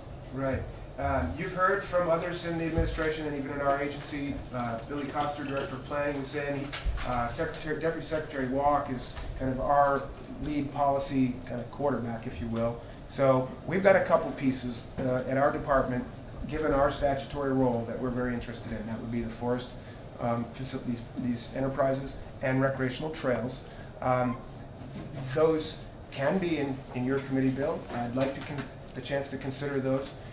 Those are both at this point in, what was it, 170? 197. 197, thank you. Yes, those are reflected in the administration's bill that was just introduced. So that's what you were referring to, your recommendations. Well, what I was referring to is the memos that we've supplied and the testimony we provided to Chair Sheldon and the Act 47 Commission on Act 250 at 50. We provided a few different pulses of input, including memos outlining some ideas to a problem and a proposed solution. The committee's report dismissed those as not relevant, and we disagree, respectfully. But you didn't bring us language today. Correct. Wasn't sure where we were at that. Wanted to start with this overview, and frankly, given the reception of our input to this point, I wanted to just kind of go back and start with listening to the testimony about forests and forestry, kind of saying, can we open this up to consider these other elements, this final element. Representative Dave and Commissioner, how do you see fragmentation as an Act 250 criteria affecting? I'm sorry, I didn't hear the question, Representative. How do you see Act 250, how do you see fragmentation as an Act 250 criteria affecting forestry and logging? Well, fragmentation, the threat, the reality of dissolving our forests is real, and you're considering changes to Act 250 to reflect the importance of forests, forest blocks, and connectivity. We've been talking about that as a enhanced criterion. We see that as a valuable possibility, right? But as a criterion itself, I don't think I know the 10 criteria and 30 some sub-criteria well enough to understand. I'd refer to our Director of Planning, Billy, or the NRB General Counsel. I believe Greg is here, so I'm over my skis on that one, Okay. respectfully. Let's just take it a step further and think about Act 15 with the heavy cut for 40 acres. Right. I'm wondering if the fragmentation consideration or criteria would get in the way of preventing those 40 acre cuts from happening. No, I think it's very well established, certainly in all of our reports, in findings and legislation so far, that it's been made very clear that silviculture and forestry operations are not fragmenting effects. Even forest roads that occasionally people say, well, maybe those have to be super big forest highways to even consider certainly a hydrologic effect, but not a fragmentation, full-on fragmentation effect. So no one has ever suggested we need to clamp down on those. That said, the heavy cutting law, which for those of you who may not know, came in many, many years ago after some liquidation harvesting was occurring on hillsides, and it was just intended to put, basically what it says is if you want to heavy cut, which is defined as cutting below a particular level of stocking or density of residual trees, of 40 acres or more, you need a permit from our department. You can get one of those by making a silvicultural case that we're going to regenerate, say, aspen, an early successional pioneer species that would do well after a clear cut. It's in your current use plan, you can get a permit. An agricultural conversion to make a field or cropland can get a heavy cut permit.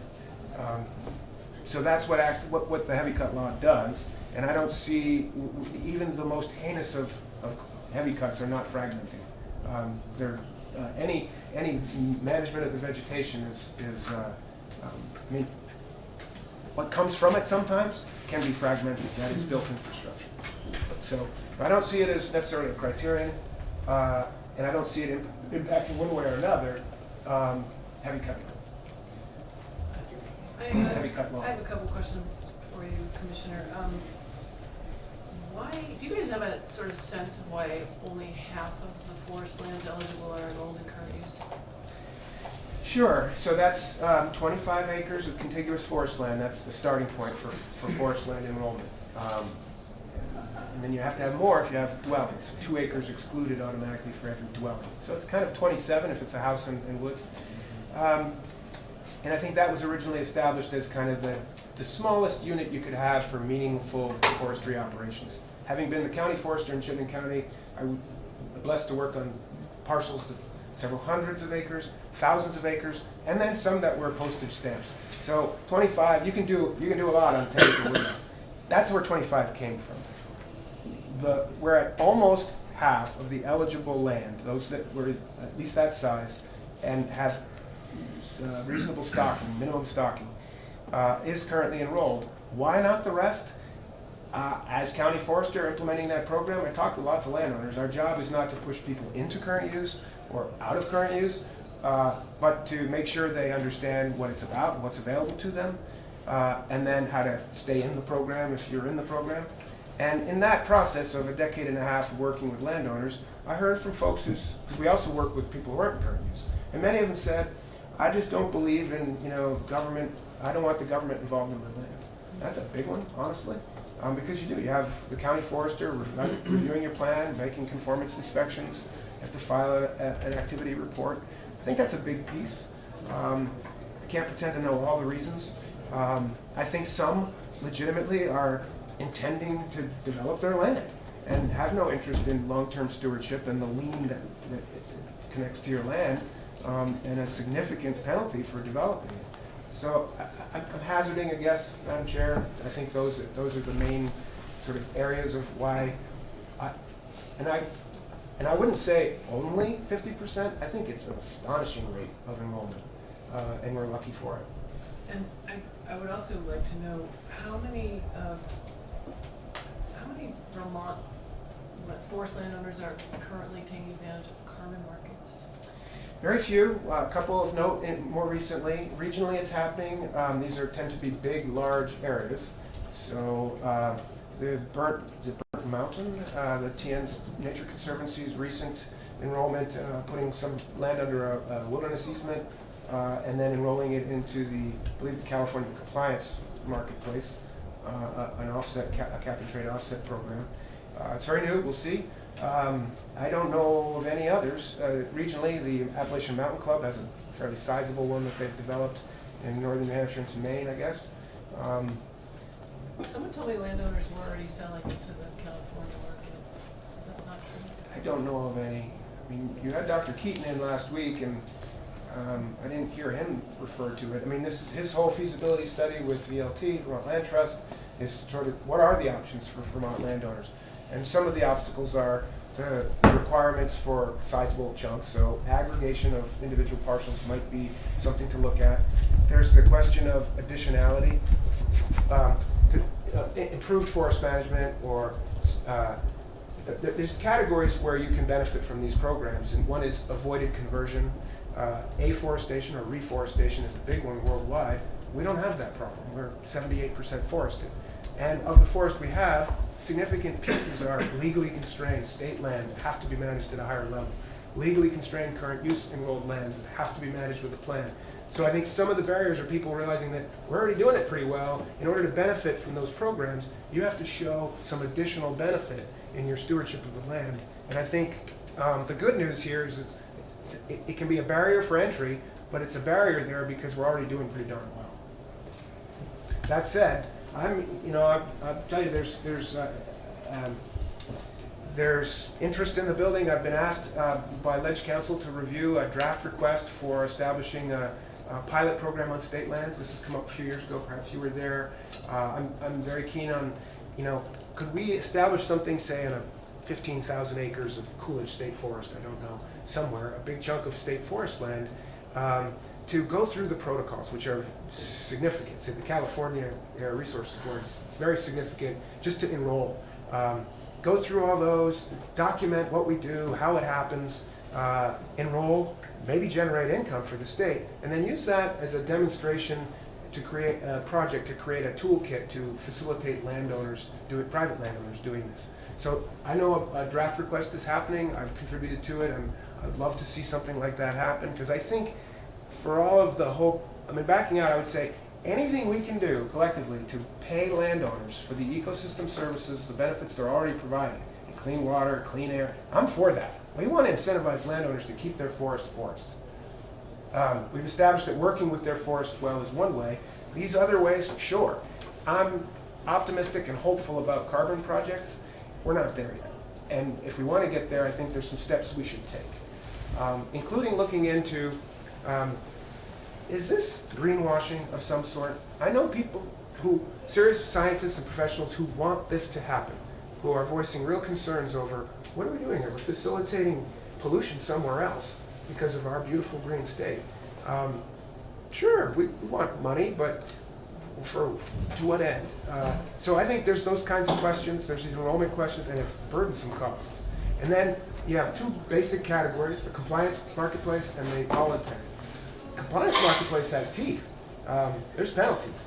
The voluntary is untested in that regard. I guess my larger point is, I'm interested as a general category of finding ways to monetize ecosystem services. I'm also at the same time aware that it's not ready for prime time. And I would say with regard to carbon management, it scares the daylights out of me as a forester. We've spent as foresters 100 years getting away from our agricultural, one value only approach to silviculture, which is timber. And I'm of a generation that came into forestry school when we were starting to wake up to that. And again, I'm very proud of how we do it here. We manage forests for multiple benefits, starting with forest health. I have no interest in managing any forest anywhere for one thing, even if it's carbon, because it's not going to work. So I'm wary, hopeful but wary, and interested in moving it forward. Representative Gillen. Two questions. One is, can you just describe a little bit about since half the lands that are eligible for current use are in current use, you referenced earlier in your remarks that you offer and now provide licensing for... We don't. The Secretary of State's Office of Professional Regulation. Yeah. So my question is about compliance. If we're looking at Act 250 to try to address some of the points you made, how and what actions are you doing or supporting to ensure greater compliance with the acceptable management practices or other BMPs that your office supports? That's my first question. Shall I take that one? So we administer the current use program, so all of those plans are reviewed by our county foresters, and all the implementation of those plans are inspected by county foresters. But I'm thinking of not necessarily the current use enrollment. Well, I'm just starting there because it's a Okay, big great. piece. Thank you. On all the rest of them, our role, we those same compliance foresters, if you will, do AMP inspections. And we report on that every year with an annual AMP program report that shows how many complaints, how many, and how we responded. And how many of those complaints led to enforcement action, some of them fairly significant. The numbers are pretty modest, and they're going down. The number of complaints, so what we're seeing is an increase we approach this both from the complaint-based regulatory side of if you're polluting the waters of the state, that's not okay, you gotta stop. And we start with stopping that bleeding, making corrective actions, and then enforcing against the action that were appropriate. At the same time, we're big on teaching people not to do that. That's my question. And that's What where about skitter education? bridges come in, and engagement of professional foresters who now have a license on the line. So when they're conducting an operation on private forests, they got a legal duty to oversee that. And so, and again, we're not seeing a proliferation of water quality violations on logging jobs, and that's not because we're falling asleep or nobody's paying attention. We're hypersensitive to it now, more than ever, and we're seeing compliance at a high rate. I'm really proud of that. Great, thank you. And my second question is maybe a short one. Just interested to know your relationship with the U.S. Forest Service and the management of the Green Mountain National Forest. Sure. Do you often share strategies, planning processes, collaboration on similar market opportunities, or various, as you described, management for multiple benefit? Green Mountain National Forest is responsible for about 400,000 acres in the state, which is about the same, a little more technically than as we are at the agency. So they're the next biggest, forest land manager in the state, public lands. We have great relations with them. It's the federal U.S. Department of Agriculture, Forest Service. It's big. Did I mention it's federal? And we don't do it that way. And I think, but that said, we have excellent professional relations. We go to meetings together. We learn from each other. We share. And owing to recent federal legislation known as the Good Neighbor Authority, we are moving more and more towards even more proactive relations in communities where we have a forester in Rutland who's working on the Green Mountain National Forest and on state lands and private lands in Rutland and Bennington counties, which is a really cool thing, never before, that we're taking advantage of to have that relationship be even more together. That said, I think it's important that we remain the state and not the feds. Thank you. Representative Odian, last question. What I don't get is this, in your presentation you were talking about forestry is good, working and then locally dealing with it. What do you mean by locally? What would it look like if it were versus, is that versus statewide or versus what? I didn't know what. That's a great question. Thanks for making me clarify it, because I think it's really important. It's Vermont scale. This is about Vermonters, neighbors, landowners. This is about the logger is working on your land. He lives across town. His kids, her kids, go to school with your kids. The wood is used to put flooring in the town hall or sent across the world to make amazing products. That's what I mean. There's members of the community in this together. So landowners, foresters, loggers, truckers, it's doing it locally as opposed to shipping this to China or outsourcing our management to some corps of, I don't know what, hired guns from the southeast or what have you. I think, and you know, it happens elsewhere where people are disconnected from this, and I think we still have a chance to have a Vermont, a human scale approach to stewarding this land. So does it have to do at all? Okay. So, but when you look at how, that's fine. Like, thank you. Like, we don't want to be colony, like a colony we used to be. Pretty sure we established that, yes. Oh, don't want to be a colony like we were before we were the United States. Shipped raw materials over.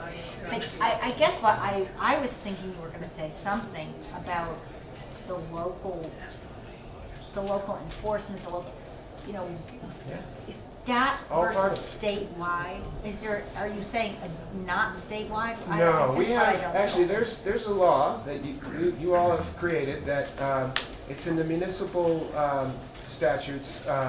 This establishes a limitation on municipal bylaws that basically says towns can't regulate accepted forestry practices as established by the Commissioner of FPR. I think that's in reference to that forests don't know these boundaries, wood flows across them, and we don't want 251 different approaches. That's what So there's a statewide view implemented locally. Okay. That's very important. That's right. You got it. Representative Lefebvre, Short question. last question. The Vice Chair. How many loggers are there in the state, and how many sawmills are there? How many loggers and then how many? Sawmills. Loggers very hard to track in a firm way because what is a logger? And so there's loggers, Deputy Lincoln, who ran full-time operations year-round, very professional, and then there's some who do it part-time, maybe banging nails most of the year and cutting some wood. That's a long tradition. So I think we've had a devil of a time trying to just say, how many loggers? We have a bidding list on state land timber sales of, what is it, a couple hundred maybe? Yep. So it's just a hard number to track. How many certified? There's no certification of loggers. The mills, Reliance, Sam, can you give us the latest snapshot? The commercial mills that saw over 1 million board feet a year, I believe we're at 17 in the state now. Give a trend. We've lost over 150 years. Thank you. But they weren't necessarily making 1 million board feet the ones we lost. I could provide that data. I won't speculate. Some of them were much, much larger and some probably smaller. Say one more time, how many's in 50 years did we lose? 100. It's in our memo to the commission, and I can revisit that and resend it to the committee if you'd like. Yep. Okay, thank you. Thank you. We're going to take a break till 5 past. Sorry. Till the clock says 1 or whatever. Thank you. Yeah, a lot of problems. Overweight.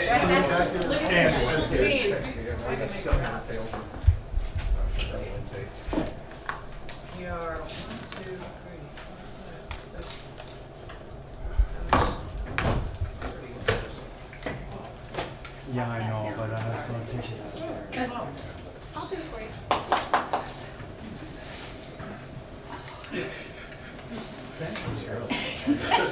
That's the official chairman. We are here. Ready? That one was 5 minutes. I have here 5 minutes.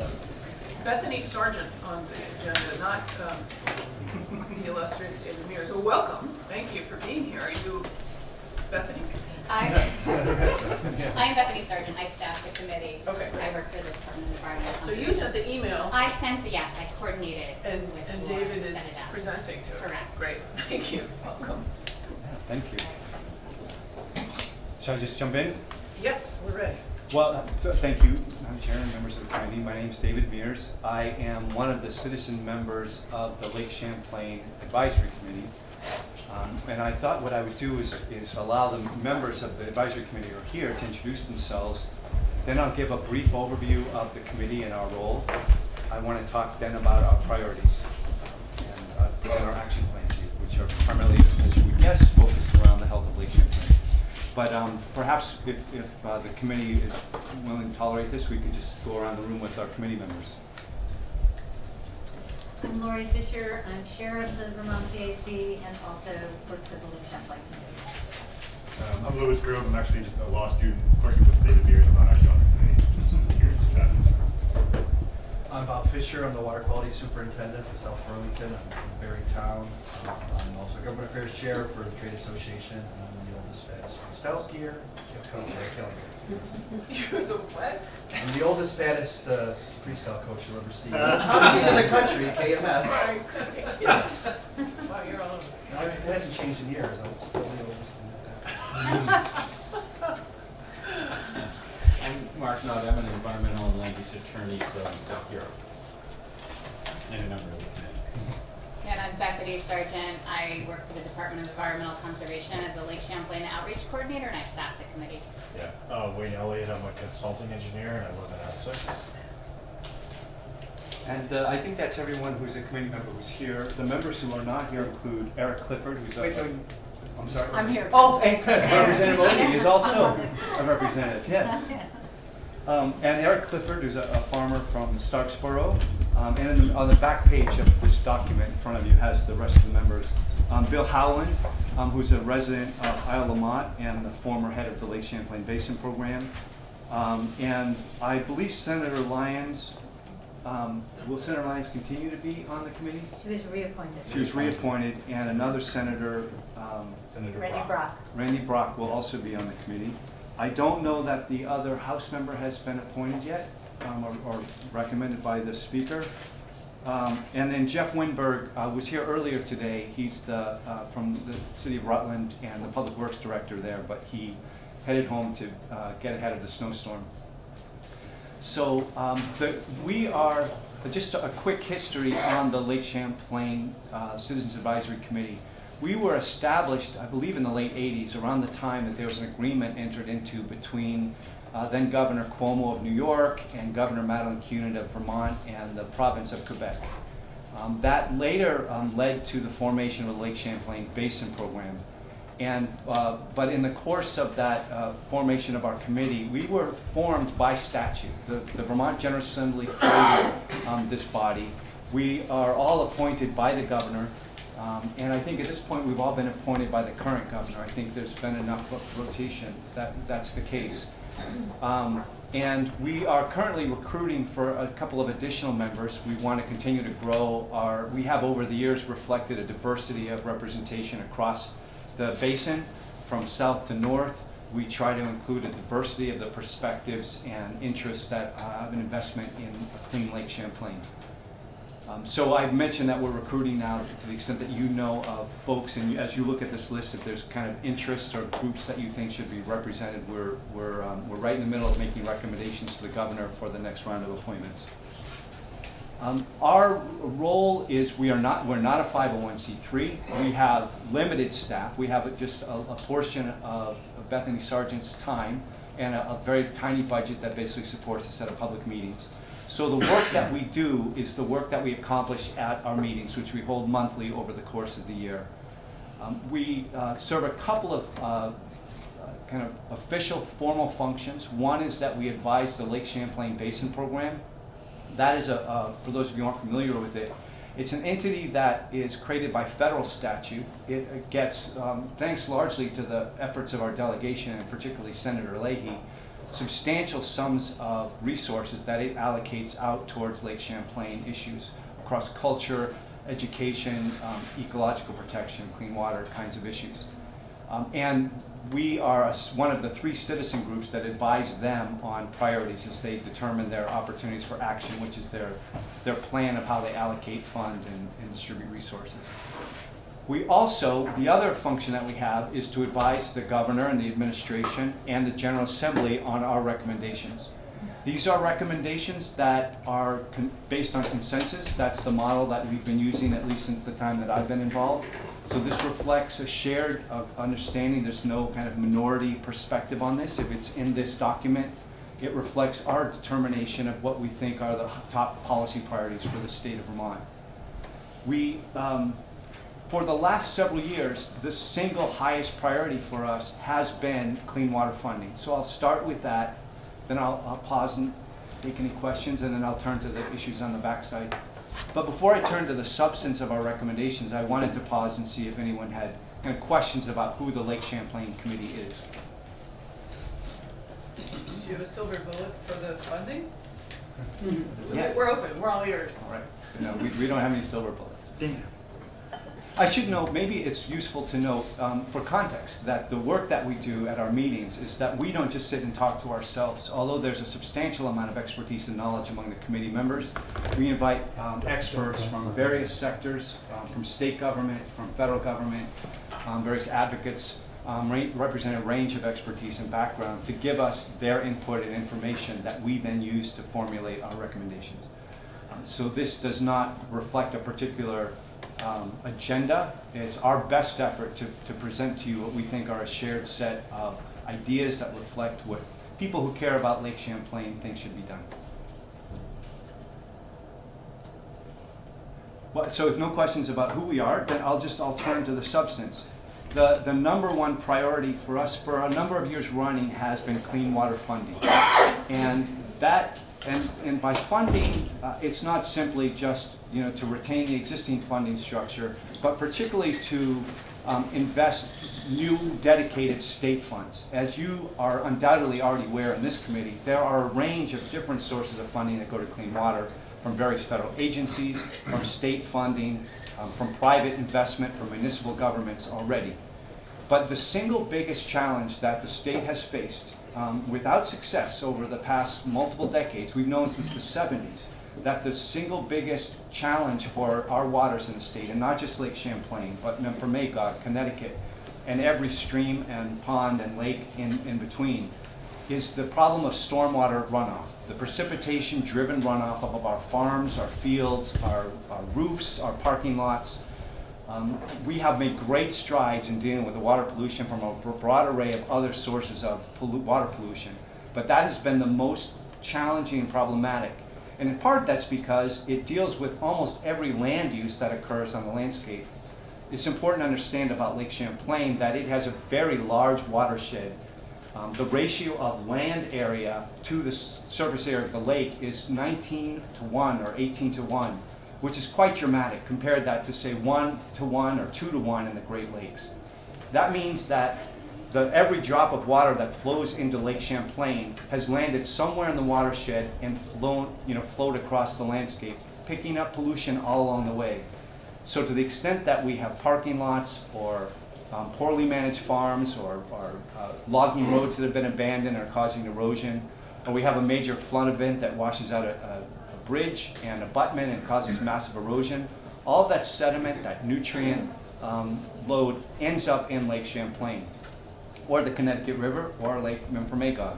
And so we have to think about how we live on the landscape and how we manage that runoff. And the solutions are while not easy, are basically simple to understand in concept, which is giving the water a chance to infiltrate into the ground as opposed to running off, carrying all the pollutants in it directly into the streams.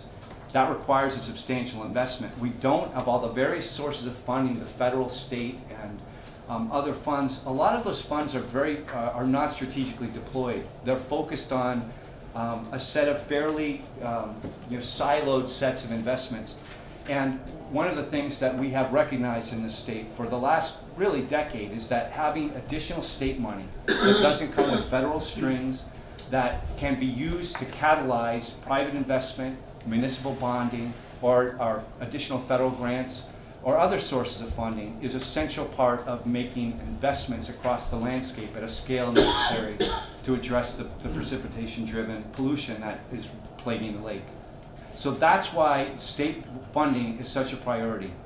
And we have reviewed with and very much respect and endorse the treasurer's report that was made a couple of years ago, where she did a really thoughtful job of assessing the total need based on a survey of a lot of the available information and recommending a set of opportunities for the legislature to provide funding. So I'll pause there. I know this is an area of great interest, and I very much appreciate that the leadership in the General Assembly and in the Governor's office have made it a priority to address this. So in some ways we know that this message has already been received. We're happy to share additional thoughts if useful. Representative Dolan. Good afternoon. Is this in, before you turn the page? Yes. Just really interested in that polluter pays principle. Can you describe that a little bit more about what you mean in recognition that we have major sectors that provide important benefit to our economy, such as agriculture, such as municipal wastewater treatment, yet how would they fit into this concept of a polluter pays principle? Thank you for that question. I think it may be not the perfect choice of words to describe the principle that we have settled on as a committee, which is the idea that the nature of any new revenue, we think that these are intended to reflect a set of principles that could apply to a variety of different sources of revenue. We think that the revenue should be, a source that can be dedicated to clean water, that doesn't depend on annual appropriations, that it should be long-term source of funding because the solutions are long-term, and that it should be fair and equitable. And part of the fairness and equity is to reflect back on that the fees should be borne, at least in part, in substantial part, by those persons, organizations, companies, actors, or sectors that are most responsible for the pollution. So ideally, there would be some relationship between the source of revenue and the source of the pollution. Are you going to Ways and Means? Pardon me? Are you presenting to Ways and Means? No, we were unable. I think we requested, but we're unable to get an audience with that committee today, which was the day that we had it accessible. But we have let all the committee chairs know that if they would like us to, as a committee, to testify before them, we'll make arrangements to do that. Very good. Representative McCullough and then LaFave. Will you be providing maybe later this afternoon or in another way specifics about how our Act 250 legislation would be approaching critical resource areas, which would be different than how we are now, and how we should be approaching the the designation is failing me, but the downtown designated growth centers. Should we be doing different than we are now, and if we are, what you would recommend for the water quality aspect, that benefits that we would get from those changes in the legislation, new legislation? The thing that we have talked about as a committee, and that I can represent on behalf of the committee, is that we definitely believe that investing in natural systems is a critical part of the overall solution. That ideas like protecting wetlands, floodplains, forested areas, or enhancing or restoring those where they've been damaged is a fundamental part of good watershed health, and that we think that funding should be made available for those purposes.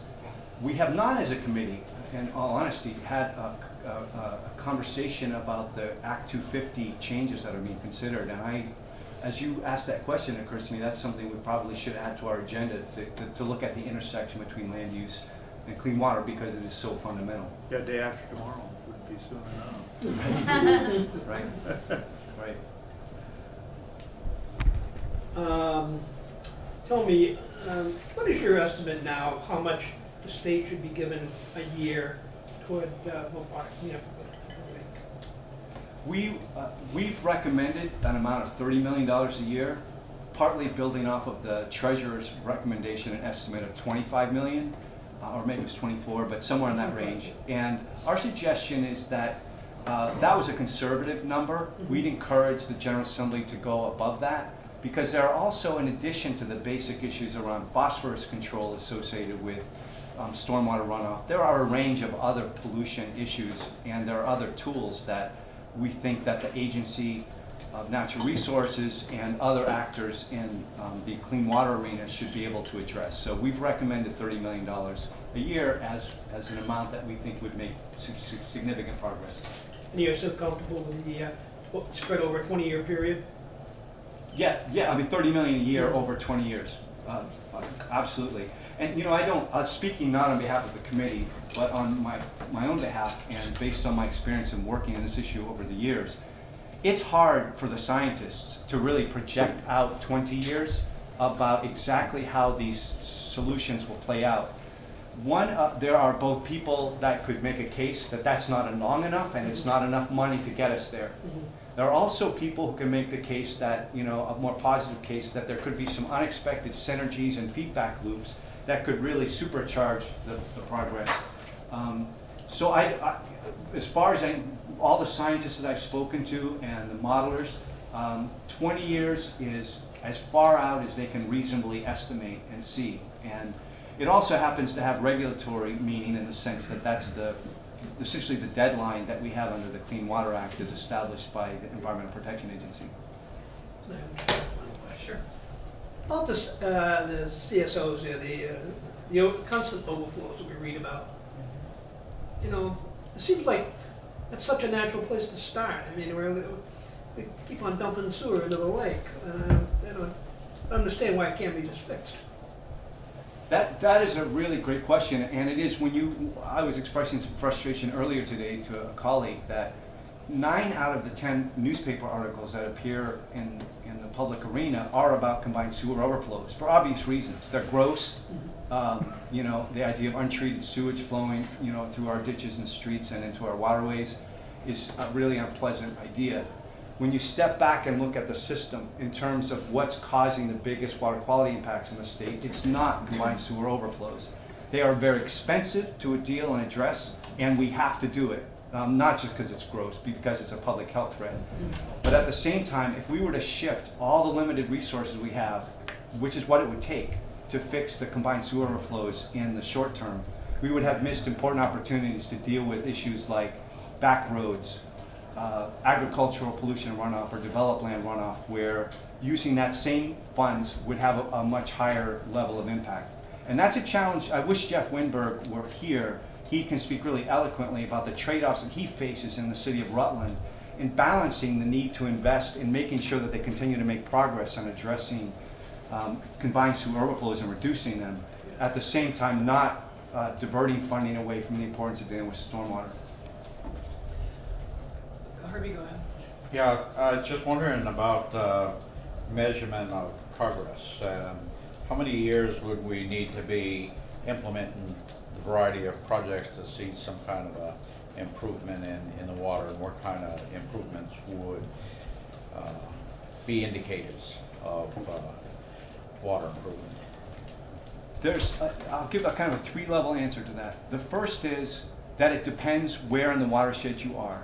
The further up in the watershed, the smaller the stream, the smaller the pond or the lake, the sooner you're going to see changes, because the impacts of better stormwater management are going to have a more dramatic impact just because of the scale and because of the time frame. When you get all the way down to the bottom of the watershed in the Lake Champlain, there's 2 challenges. One, the time frame. Every drop of water that falls here in the city of Montpelier flows into the Winooski River and makes its way to the lake. And if along the way it picks up sediment, pollution, phosphorus, nutrients, and the like, it takes a while, years, for that to work its way into the lake. So even if we stopped all the pollution coming from Montpelier today, it would take a while for that to reach the lake. The other is the scale. As I described, we have a very large watershed that feeds into the lake, to all of our watersheds. And seeing all of those additive projects over time will take a while. So I don't know the answer for the lake. I would expect and assume that by the end of this 20-year period, we will have seen a significant improvement in the monitored water quality of Lake Champlain, both in terms of the chemical concentrations as well as the outbreaks of algae blooms. There's some really important work that's also being done by the Department of Environmental Conservation and using kind of biological markers, looking at the populations of invertebrate species, macroinvertebrate species, and other critters, and comparing those to healthy systems. And there's ways to begin to, and the agency is currently doing that, is looking at where, on an annual basis, monitoring those systems and seeing improvement. One thing I know that's been a challenge for the agency, and there are others that can probably speak better to what's progress they're making, but there is a challenge in kind of describing the progress and ability to kind of improve the quality of the lake and show progress. I've long imagined and dreamed of a system in which you could have a map with all the watersheds and all the streams across the Lake Champlain watershed and statewide marked with, green, yellow, and red, and that you would begin to be able to show to, the General Assembly and to the public. Here's, last year we had, a lot of red. This year we've got a little less, and then the year after hopefully a little bit less, and working its way, down through the lake. But as far as I know, we haven't yet achieved that kind of level of ability to kind of take the information and monitoring data and turn it into kind of that simple to understand result. But I do think it's the right question to ask. And there are definitely people at the Department of Environmental Conservation that are spending their careers trying to understand the response of the pollution controls to the actual improvements in the lake. Well, the reason I asked the question is I still hear from constituents on a regular basis that we're not doing enough, we're not doing it quick enough, we're not seeing any results, and the reality is that you just explained it's going to take some time. And I agree with you that by 20 years from now, we should be seeing some signs. I'm hoping we'll see some signs before that, especially in some of the sub-watersheds that, we're monitoring and watching and working in and, applying a wide variety of practices, clean water practices. So I'm hoping we can kind of document that as we go, because it's kind of hard to listen to the constituency out there that's consistently saying we need to do more, we need to do it faster, but nobody's come up with the practices that we're supposed to be doing more of, or expanded new practices. And so it's kind of frustrating out there listening to it. But you had a good answer, and I appreciate that.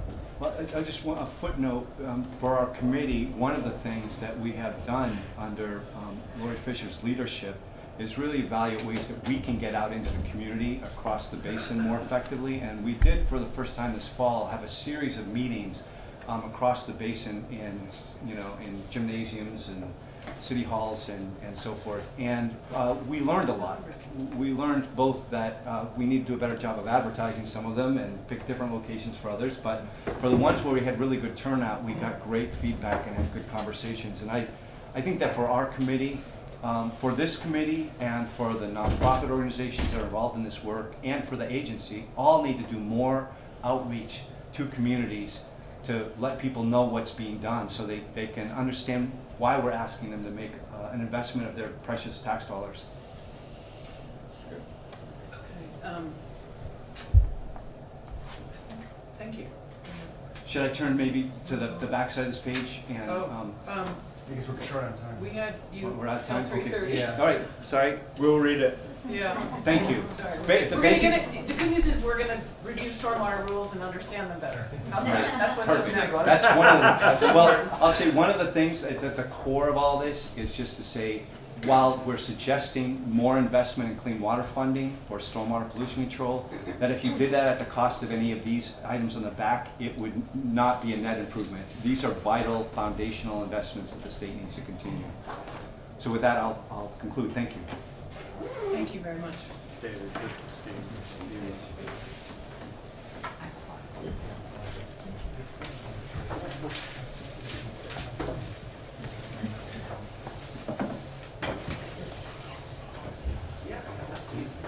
coming.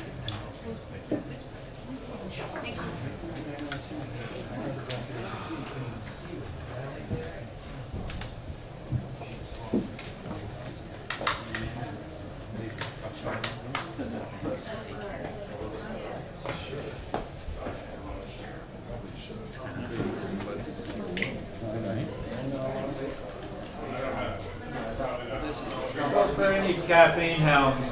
Laura brewed a pot of hot water here. I've got some tea. Great. And Mint tea over there too. I just had ice cream. Oh my gosh. You're gonna fall asleep in 5 minutes. Hi. Apple pie and ice cream. So good. Are we waiting for Padraic, or are you gonna? It's right there. Oh, sorry, I didn't see you. Welcome. Great.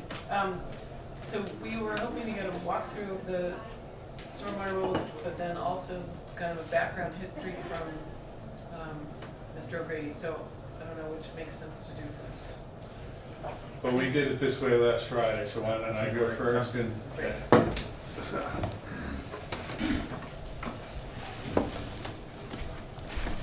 You want to use the document or something? Sure.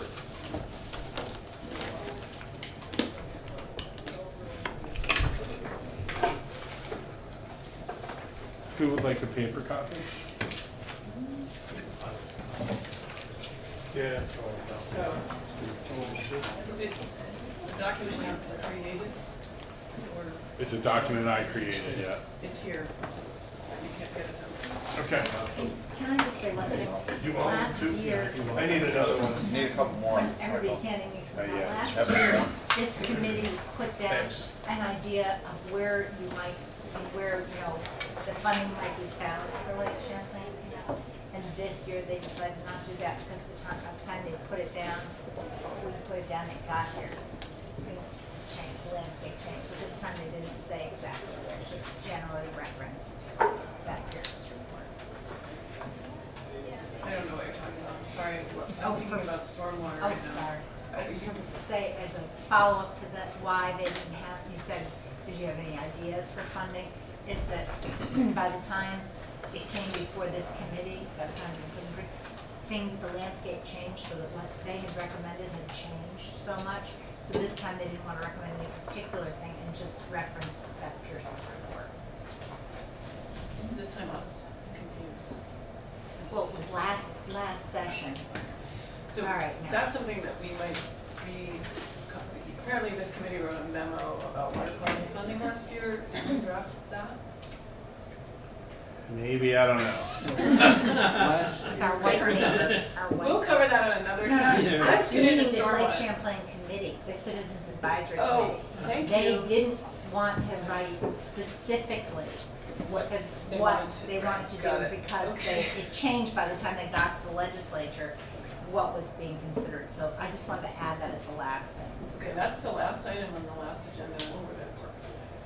All right, Welcome sorry. to our committee to Sure. talk about stormwater rules. So, this is Mike O'Grady. First thing I want to note is that I've been doing this stormwater summary for a few years, decades now, and I forgot to change the date at the top.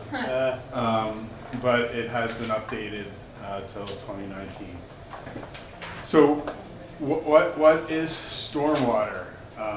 Stormwater is precipitation, snowmelt material dissolved or suspended in it that runs off impervious surfaces and discharges into surface waters or the groundwater via infiltration. It includes paved streets, parking lots, and building rooftops. It also includes unpaved roads and other unpaved surfaces because they act and have the same effect as paved surfaces. So why is it an issue? So it can include sediment, bacteria, and other pollutants that may adversely affect water quality, plants, fish, animals, and people. Failure to obtain a permit may be a violation of state and federal law. It is required, the permit is required for several different types of discharges. There's requirements under federal law for stormwater permits for construction activities, industrial activities, municipal activities, discharges to unimpaired waters, and discharges to impaired waters. There are legal issues that exist regarding the discharge of stormwater from impaired waters and discharges of stormwater from orphaned stormwater systems in unimpaired waters.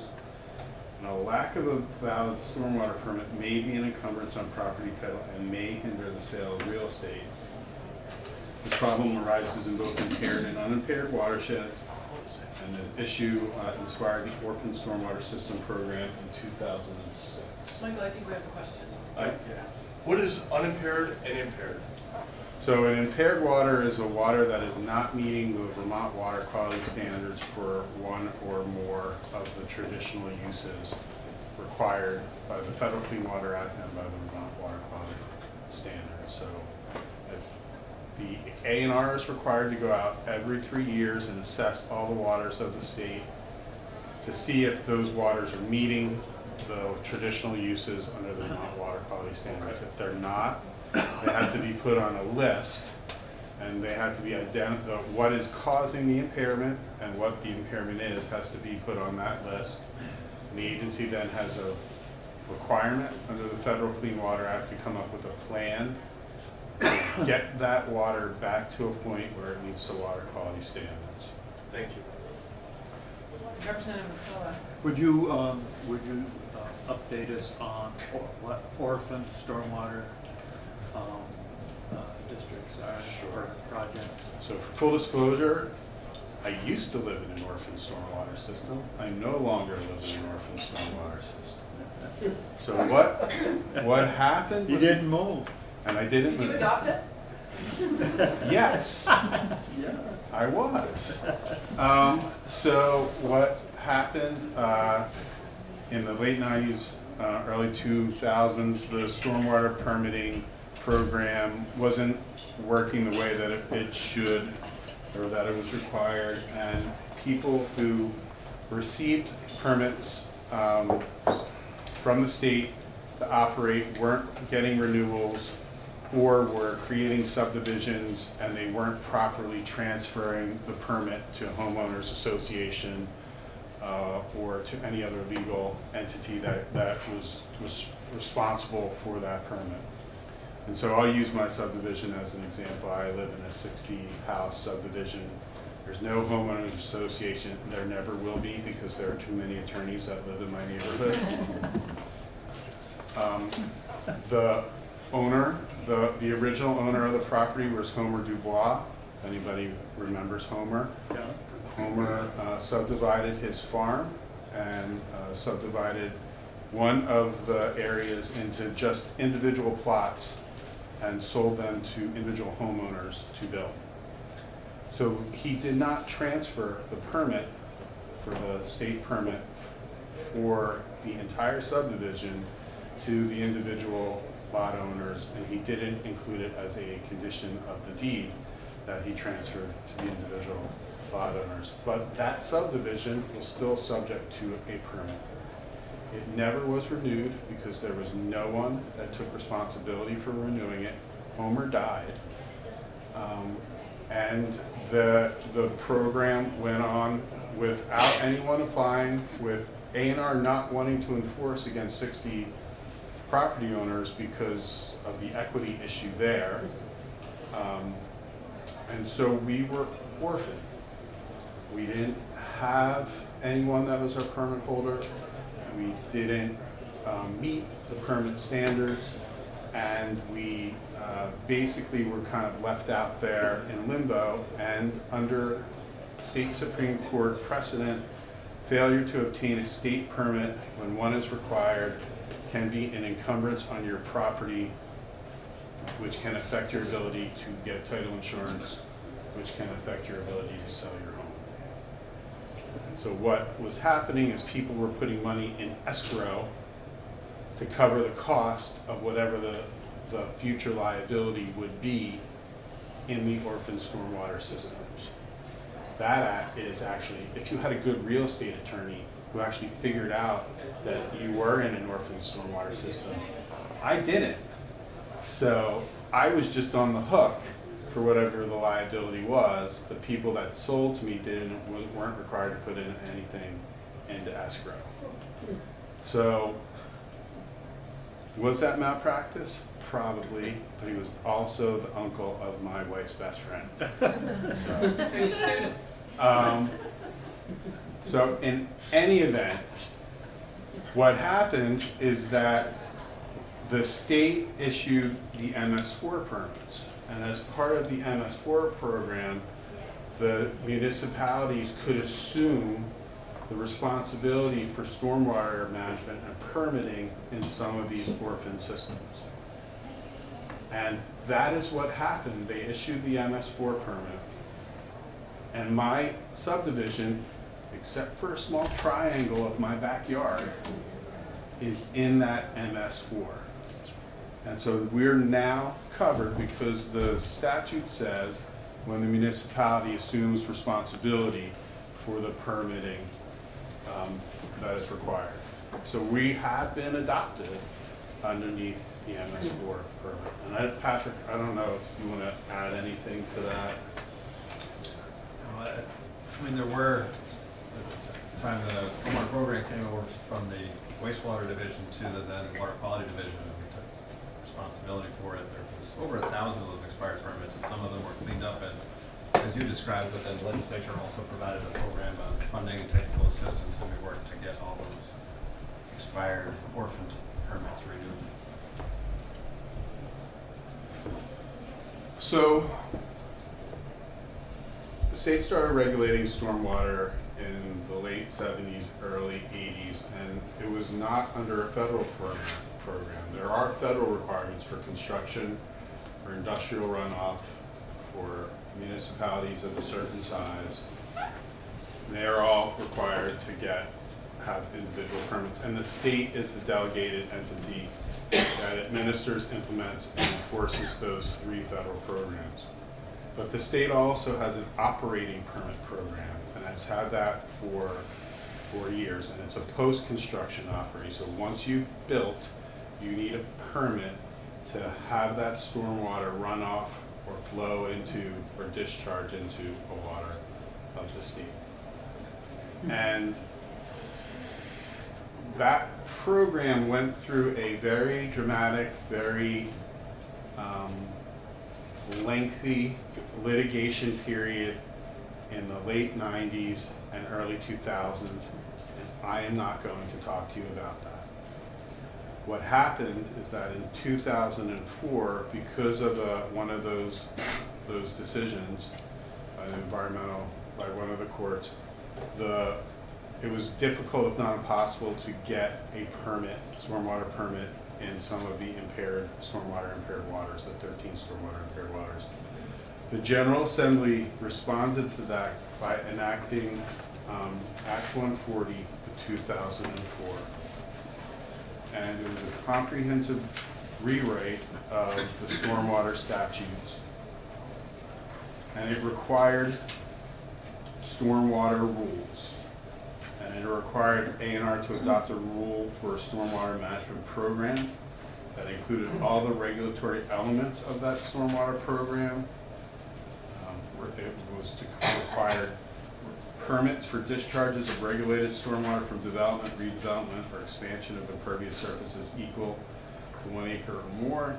And then there were requirements for a permit to discharge regulated stormwater runoff from an impervious surface of any size if necessary to reduce adverse impacts. So that's the stormwater management rule. There's also in that same act, Act 140, define the term the Stormwater Management Manual. The Stormwater Management Manual is the activities, the standards that you implement during construction and post-construction in order to meet this stormwater discharge permit. And so the Stormwater Management Program rule is the things that you need to do when you need a permit, right? This when you need a permit, Stormwater Management Manual, things you do to implement your permit or to meet the standards that are required under your permit. When you need it, what you do.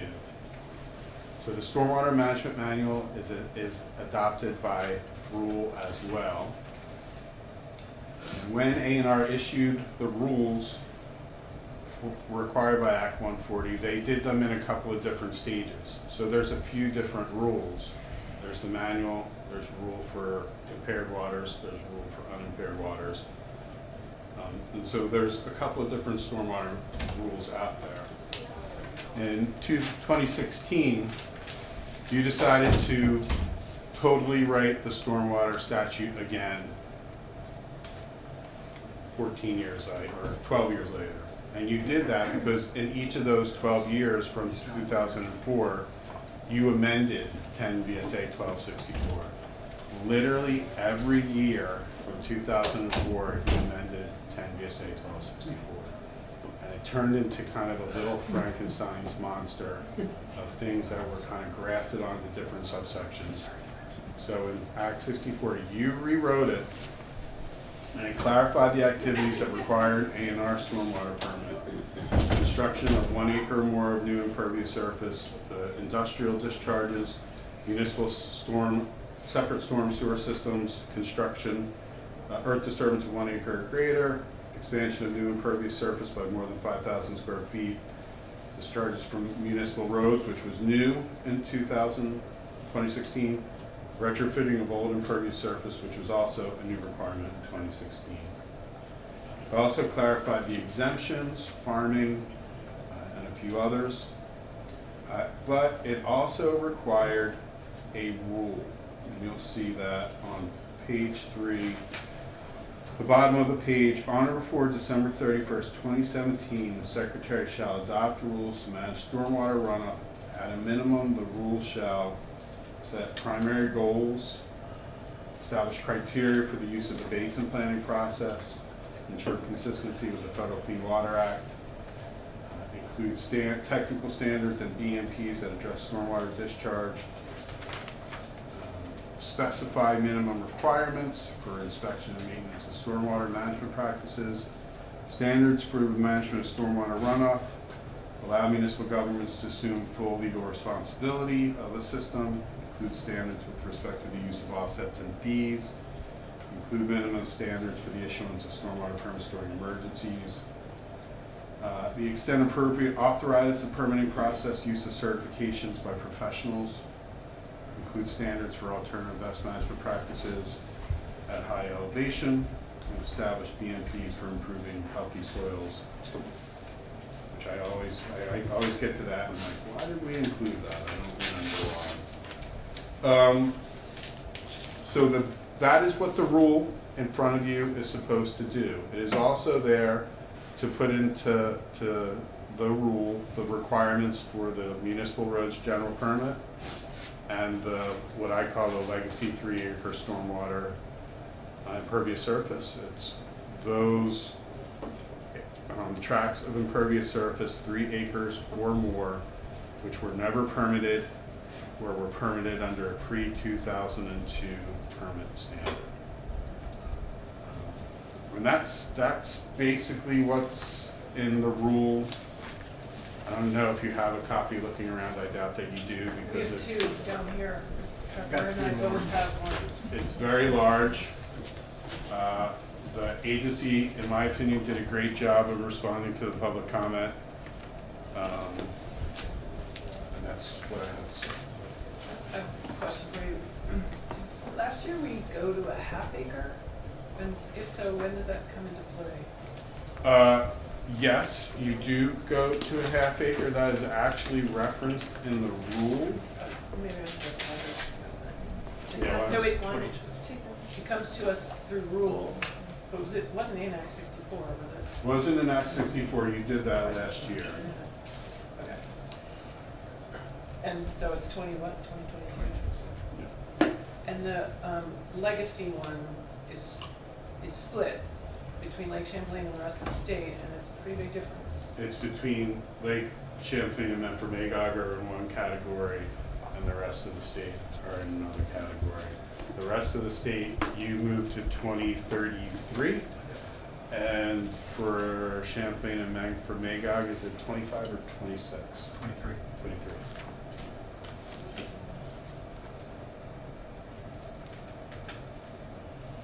Representative Smith. Yeah, on page 2 where it talks about clarifies the exemption and permitted included, and it says stormwater runoff from subject to RAPs. And I was under the impression that it gave an exemption as long as they were following their nutrient management plans. If they didn't follow their plan, they could lose that exemption. So that is the exemption under the point source discharge program of the Clean Water Act. The Federal Clean Water Act defines a point source as a pipe, a ditch, a conveyance, or a concentrated animal feeding operation. So a farm is the same thing as a pipe, provided that there's an exception. It says except for agricultural stormwater runoff. And there was litigation in the early 2000s about what agricultural stormwater runoff is.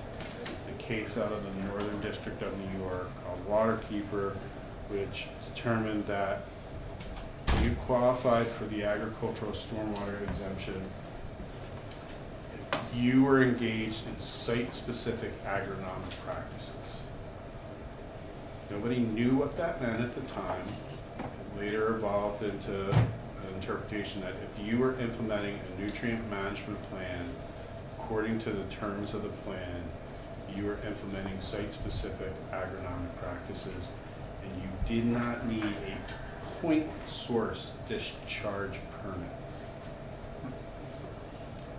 The language in front of you regarding the exemption is from the state stormwater operating permit, a different permit than the point source permit for concentrated animal feeding operation. Okay, thank you. Before you go, can I ask you a random question? We heard from Fish and Wildlife and Forest Parks and Rec on the fee bill earlier. Forest Parks and Rec doesn't have anything, but Fish and Wildlife has a little. Do committees usually like write the way that we do on the budget? Do we usually write something to Ways and Means on that, or we just tell them? Do you know? Have you written those? So with Fish and Wildlife, you've addressed that issue in multiple ways over the years. You've actually taken the bill and written the fee bill for Fish and Wildlife in the past, especially when they are making significant changes to the permit and license fees. When it's not a significant change and you don't take the bill, you have made recommendations to the Committee on Ways and Means. By way of a memo? Memo, sometimes it's just hallway talk. Okay, thank you. Leave us. Do you mind if I leave? Although I enjoy Padraic's dulcet tones, I have heard it before and I have some other things to do. No, that's why I asked you the random question. Okay, Figured got you it. were leaving. Thanks. All right, great, thank you. Thank you. Thank you, Michael.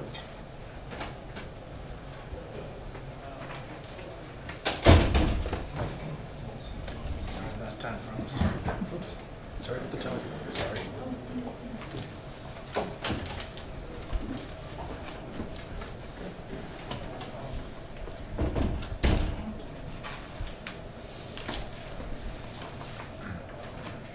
Good afternoon. For the record, my name is Padraic. I manage Vermont Department of Environmental Conservation Stormwater Program.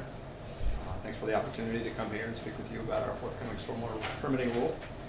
I think Mr. O'Grady's overview of our program and sort of the legal and legislative history is quite thorough and more than I can give you certainly off the top of my head. Sorry, do you have a question? Oh, no, just hoping to get a hard copy. Is this an electronic copy? It's on the website. Got it, okay. So there's 3 copies of the rule, and then on the website page is the rule and all the rule filing materials. Okay. Can you hand me his copy and we'll get another one? We won't tell. So as Mr. O'Grady mentioned, that this rule is a requirement of Act 64, otherwise known as the Clean Water Act of 2015. We've been through the public comment period on the rule back in September or October. We filed the proposed rule with Legislative Committee on Administrative Rules. We attended the January 31st meeting. It was postponed. Our rule is postponed for 2 weeks, and we'll be back on Thursday. We're actually putting forward 2 rules I'll step back a little further. We currently have 3 or 4 rules. We've got an older rule from the 70s that governs sort of all our discharge permitting. We have the Stormwater Manual, which is the technical standards, but our 2 primary rules are Chapter 18 and Chapter 22 Stormwater Permitting Rules. One covers the impaired waters, the other covers the other waters. We're merging those 2 rules. So the rule going forward will be the Chapter 22 Stormwater Rule. As Mr. O'Grady mentioned, it's fairly long, but I'd argue that given everything we put into it, it's pretty efficient. Okay. Well, for them. Oh, for them, sorry. Yeah. Okay. The Senate didn't have this. So what we've done, the rule primarily is, I've described it as administrative, maybe housekeeping is a better description. It is merging the 2 rules I described, but also, we, as Mr. O'Grady described, implement a municipal program, also called the MS4, construction and industrial. All those are based in the Federal Clean Water Act. We currently don't have our own set of rules for those programs, for those permit programs, so we operate directly under a combination of state statute and the Code of Federal Regulations. So this rule develops rules for all those permit programs. So for the vast majority of the rule, there's really not new things in there. It covers standard stuff about who has to apply, by when do you need to apply, how do we handle public comment period, so on and so forth. With that said, there are some significant new portions. You scroll to the table of contents. As you get into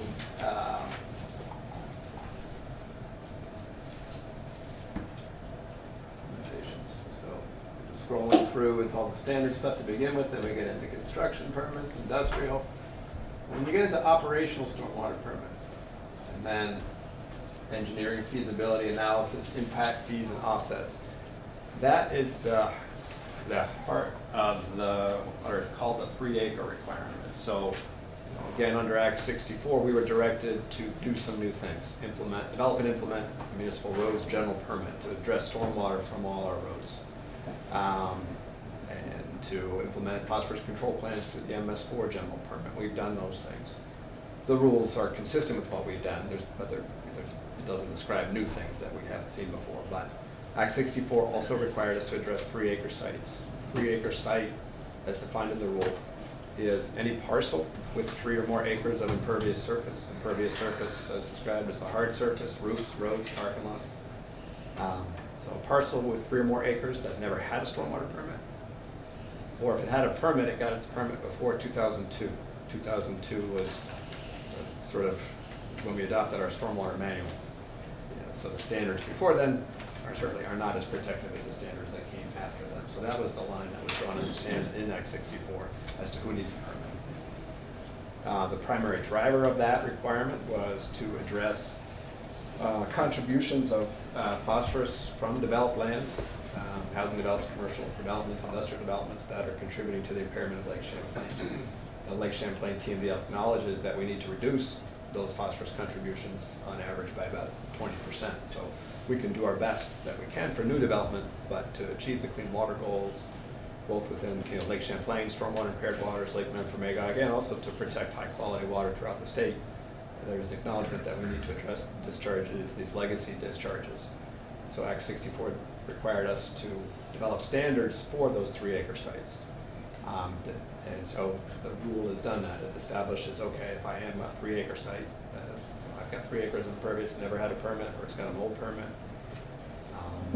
Also, if a project has multiple lots, and the sum total of impervious surface is over 3 acres, and that project was previously under an older stormwater permit, they're also subject to the 3-acre requirements.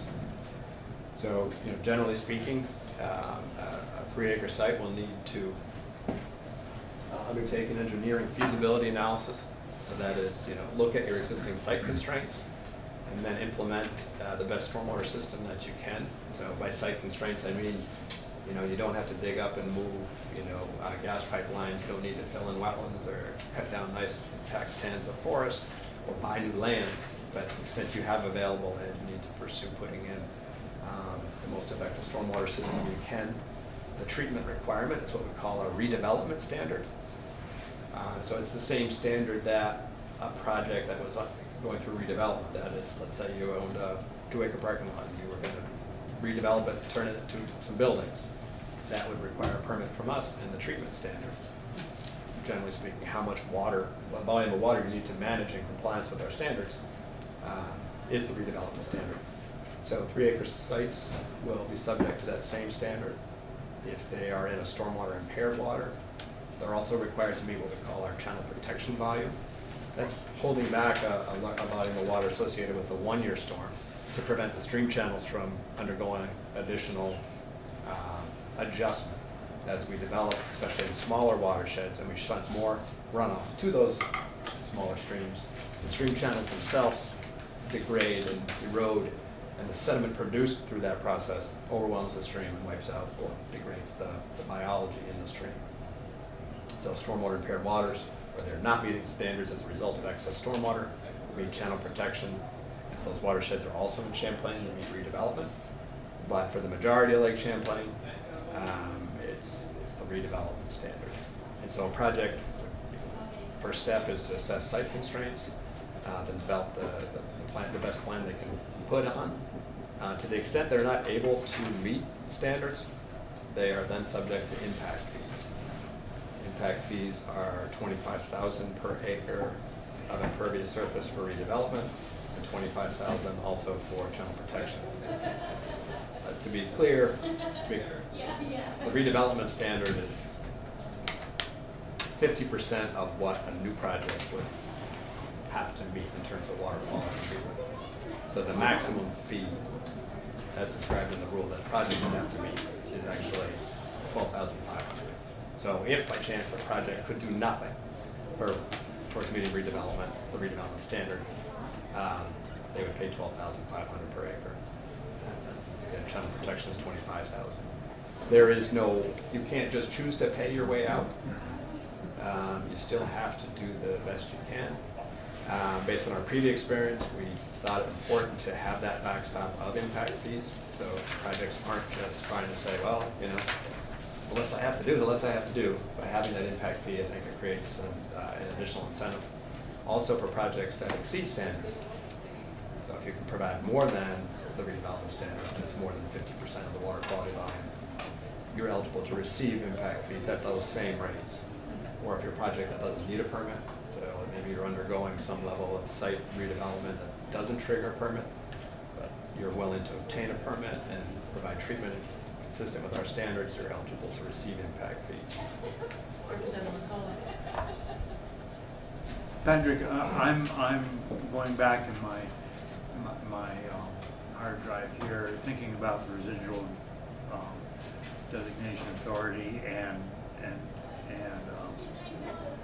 we thought at the time it would be one of the most effective tools for us for water quality.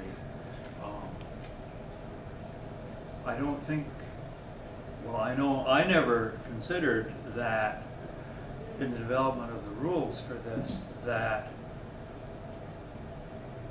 the fees would be 50% of what new fees are. How did you arrive at this idea?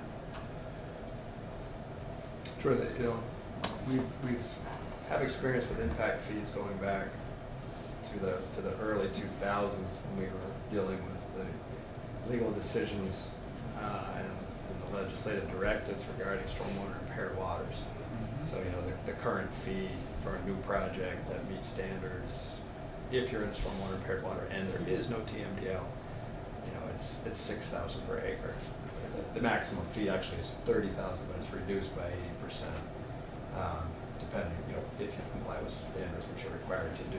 So we essentially looked at our existing fee levels and adjusted them for inflation using published values, engineering News Construction Index. Sort of tracks the cost of construction over time.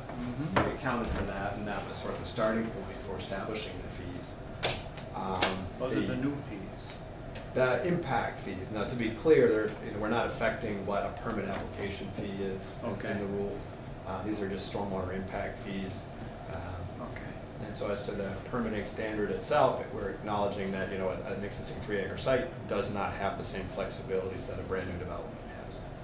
When you're starting new, you can say, all right, what are all the standards I have to meet? And I'll put aside the appropriate space, and I'll design, consistent with all the applicable regulations. For the 3-acre sites, we're going to, we've got 1,000 roughly statewide. About 700 of those are in the Lake Champlain Basin. The remainder are outside, 700 for Champlain and Magog. Roughly half of those are currently under an older permit. The other half don't have any permit. So, it's going to be a bit of a surprise to them, and certainly a hardship in some number of those cases to hire an engineer and put in a stormwater system and potentially pay those impact fees. So we tried to, we did, I believe, find the appropriate level of treatment necessary to achieve our clean water goals, including the Lake Champlain TMDL. Our best estimate today, between programs like the municipal roads general permit, between lowering the permit threshold, between increasing the treatment requirements and the stormwater manual for new projects, that we will be on track to meet the TMDL targets in all the lake segments, Champlain lake segments. Missisquoi will certainly be an outlier there, and massive reductions are required there, so we'll, in all likelihood, have to do more up there. But so that level of analysis informed setting of the treatment standards and the fees. Is that a marketing, if you will, a marketing strategy? If we keep it lower, then we'll get more RDA compliance? I'm not quite sure. I'm not quite sure what I just heard answered. The question of how we determine to have the fees 50%. The fee isn't, well, I may be misunderstanding. Well, it's a fairly dense topic.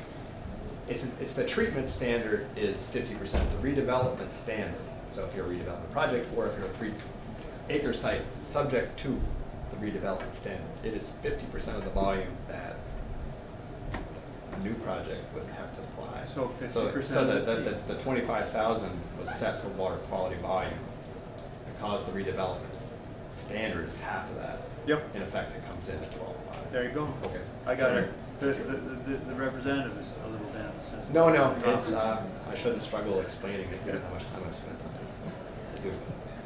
it. Did I hear you correctly to say there are 1,000 of these 3-acre sites around the whole state? Yes, and we have impervious cover mapping for the Champlain Basin, and there's newer iterations of it coming forward. And so basically, there's the impervious covers mapped, and that gets overlaid with parcel data to identify, which parcels have more than 3. For outside this, so our estimate in Champlain is certainly more accurate than outside the Lake Champlain Basin. Outside the Lake Champlain Basin, we basically just extrapolated based on population. So if the Champlain Basin has X acres of impervious and this many people, they'll assume a similar ratio outside. So that's just for general planning purposes. That isn't informing who gets a permit when or anything like that, but we've had to report on various purposes, who's this going to affect, what's the effect going to be. So say again, how many were in Champlain? Roughly 700. Okay, 3, you're estimating 3 outside. And now that we have impervious cover data for the rest of the state, you have now, the UVM Spatial Lab has developed using LiDAR data, impervious cover data for the rest of the state outside Lake Champlain Basin. So with the time allotted here for looking at those 3-acre legacy locations outside Lake Champlain Basin, you'll have the mapping data necessary to be able to more accurately identify those parcels outside Lake Champlain Basin. Do you think you have enough time, or too much time, or too little Outside time? Lake Champlain, we've got a lot of time. You know, I mean, identifying those, you know, certainly we're gonna have our hands full over the next several years dealing with Champlain and Magog and stormwater impaired waters. So those sites all need permit coverage by 2023, so that we will have to move quickly on that outside. We've got much more time, obviously. So our next steps going forward, again, we go to Elkhart on Thursday. Once approved, we have under statute, we've got 120 days to adopt a new general permit. So, you know, again, the rule includes all these standards, but then the general permit really is the vehicle that people will be applying under. That's what most applicants will see and read. So we'll have, you know, 120 days to get that out on public notice. There's typically at least a 30-day public comment period, respond to comments, and then issue the final general permit. That general permit will include the application dates. You know, everyone in the Champlain Basin needs permit coverage no later than 2023. So we're going to need to essentially have projects that are already under a permit and that are going to expire, you know, in the early 2020s. They'll be getting permit coverage sooner, say, than other folks who never had a permit who might wait until the last minute. Can you explain what you mean by permit coverage? Does that mean by that date certain they'll need to have already constructed a stormwater control project? Or is that where they would then set in motion a period of time by which they need to construct the facility to address the stormwater runoff? And Yeah, under statute, they need permit coverage, so that means they need, or I know you know this, but they need to have applied, and we need to have granted a permit by that date, by 2023. The general permit will identify what exactly they'll need to have submitted as part of their application, what level of information we'll need to grant that permit. What we anticipate at this point is that, you know, as a first step, they're providing their site plans, existing conditions, and undertaking the engineering feasibility analysis to determine how much land they have to work with to meet standards. And then we'll essentially be reviewing that and approving it eventually. And so that'll set in motion the approved plan for them to go forward. So they'll have a permit term to actually do the construction. You know, certainly, so they'll have a permit term, which is typically 5 years, to actually do the implementation. So 2038. 2028 in the Champlain Basin. So they'll apply 38 in the rest of the state? Yes. To be clear, that's not That's ridiculous. that 2033 is not, the rule does not establish that date. That date comes straight out of statute. Yes. So we can't modify that. But we can. You can. I mean, Representative to McCullough. be clear, if statute changes, then the rule is out of whack, and then we start this process again. Representative McCullough. So this is a different topic. If there's others on this topic. On the rules themselves. On the rules themselves. Any more questions on the rules themselves? I have a question that's not. Yeah, mine is too. I have one question. Earlier, we heard from Michael O'Grady, who described that in statute it gives the state the opportunity to look at watershed trading, offsets, those other market-based mechanisms. And here you described the incentive that should a site be able to either unregulated currently or a site that it can treat more stormwater on site, that there's some incentive to do so. Are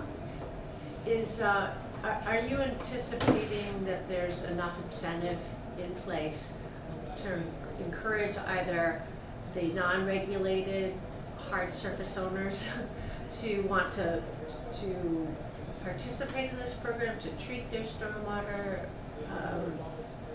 or to take advantage of those sorts of trading mechanisms or incentives so that we can provide a greater level of insurances that we can meet that 20% pollutant reduction target? Are there enough incentives, in other words, for either the unregulated or those that can do more that may be regulated to participate? participate in stormwater management? We set the fee where we thought that was most likely to accomplish that, but I certainly, we aren't able to do a extensive marketing analysis to determine that. But having reviewed a lot of stormwater projects and permit applications over the years, we've certainly run into a lot of situations where folks have asked the question, well, if I take up some of the impervious, what do I get? And that's currently, well, nothing. I'm expanding my site, and only the expanded portion needs a permit. So, you could be sitting on an old 2-acre site, never got a permit, never needed one. If you add 5,000 square feet or more, that new expanded portion needs a permit. Currently, there's no incentive, even if it's pretty easy, to pick up the rest of your site. So I do think, based on all the projects we've seen over time, that it will certainly help in that regard. I do think it's efficient, but there's no hard and fast information to rely on in that regard. Have you seen people moving towards kind of, pervious surface, pervious pavement, and has there been much? I used to know more about that than I do now. I'm curious what's going on in that world right now of pervious pavers and pervious asphalt. Where are we at with that in Vermont? Yeah, there's been sporadic interest over the last several years. So, those materials, roads don't have to be built out of, impervious asphalt, or there are some. You can go with pervious asphalt, pervious concrete, and shared scrap, pavers, and so forth that allow the water to go through them. And so, from our perspective, they're not regulated as impervious surface. They're great for water quality, and it can reduce the permitting obligations for a landowner. But with that said, we haven't seen too many applications of it. We did clarify in our stormwater manual what is and what isn't to remove hopefully any ambiguity as to what surfaces qualify and what don't. I think there's enough uncertainty regarding the performance of the materials that it spooks a lot of landowners. There have been a couple of notorious installations that didn't go well, and for understandable reasons. Like the park and ride down in Randolph, they experimented with pervious concrete.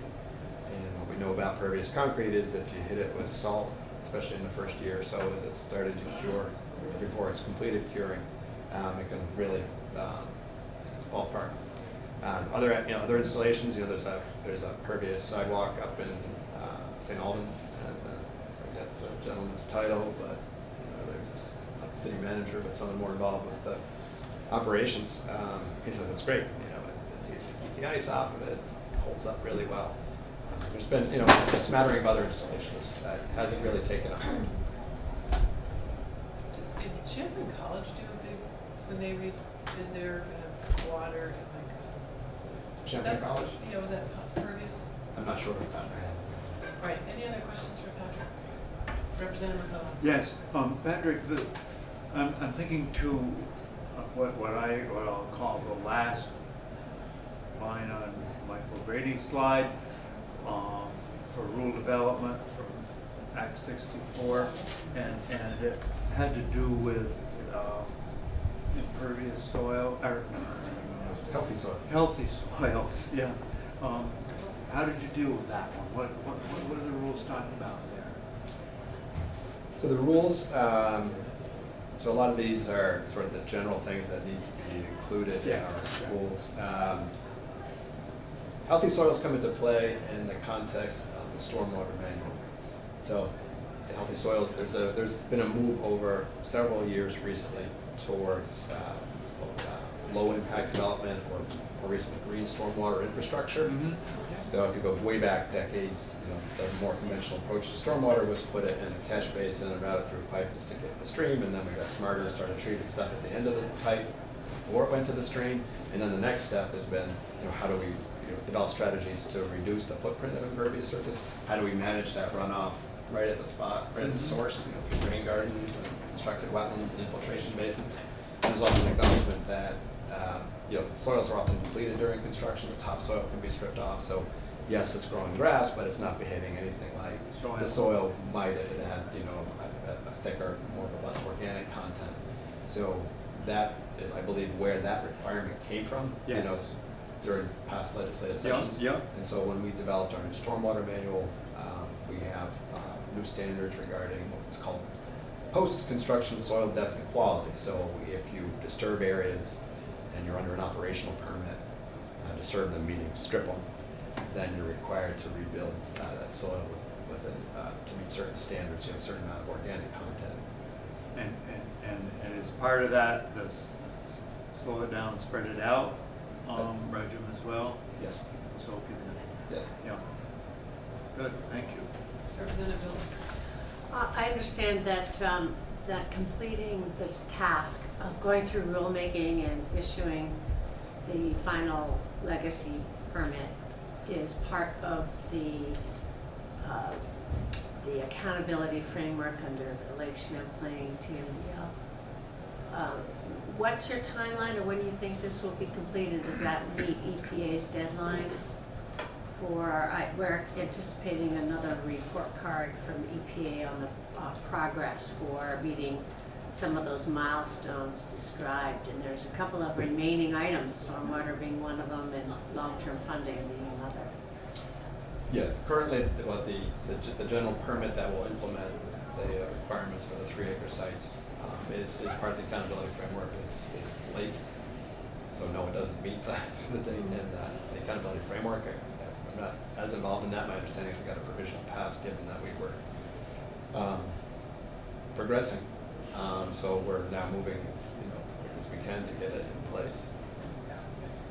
And so we've been keeping EPA abreast of progress. And what's the timeline for, in your mind, if all goes well with the various committee on rules? 120 days after it's adopted.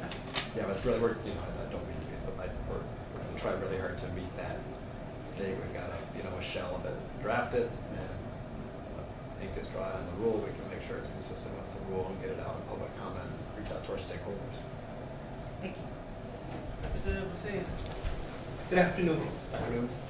How are the stormwater tactics working out that you folks designed for high elevation runoffs? I mean, as I recall, a discussion over spreaders, catch basins, and there was some controversy as to whether or not they were going to prevent erosion, and it was kind of a work in progress, I believe, because it was fairly new technology. At least I remember when one of the first of the turbine or industrial wind projects went on down in Lowell, I think. That was one of the questions that came up a number of times. And I'm just wondering now, some years have passed, how this really worked out. Sure. The requirement for us to include specific standards for high elevation renewable energy projects goes back some number of years to, I don't know, 2006 or 7, I forget when, maybe 8 or 9. And so that was a legislative directive. We updated our stormwater manual at the time to include what's called the watershed hydrology protection credit, and it sets out.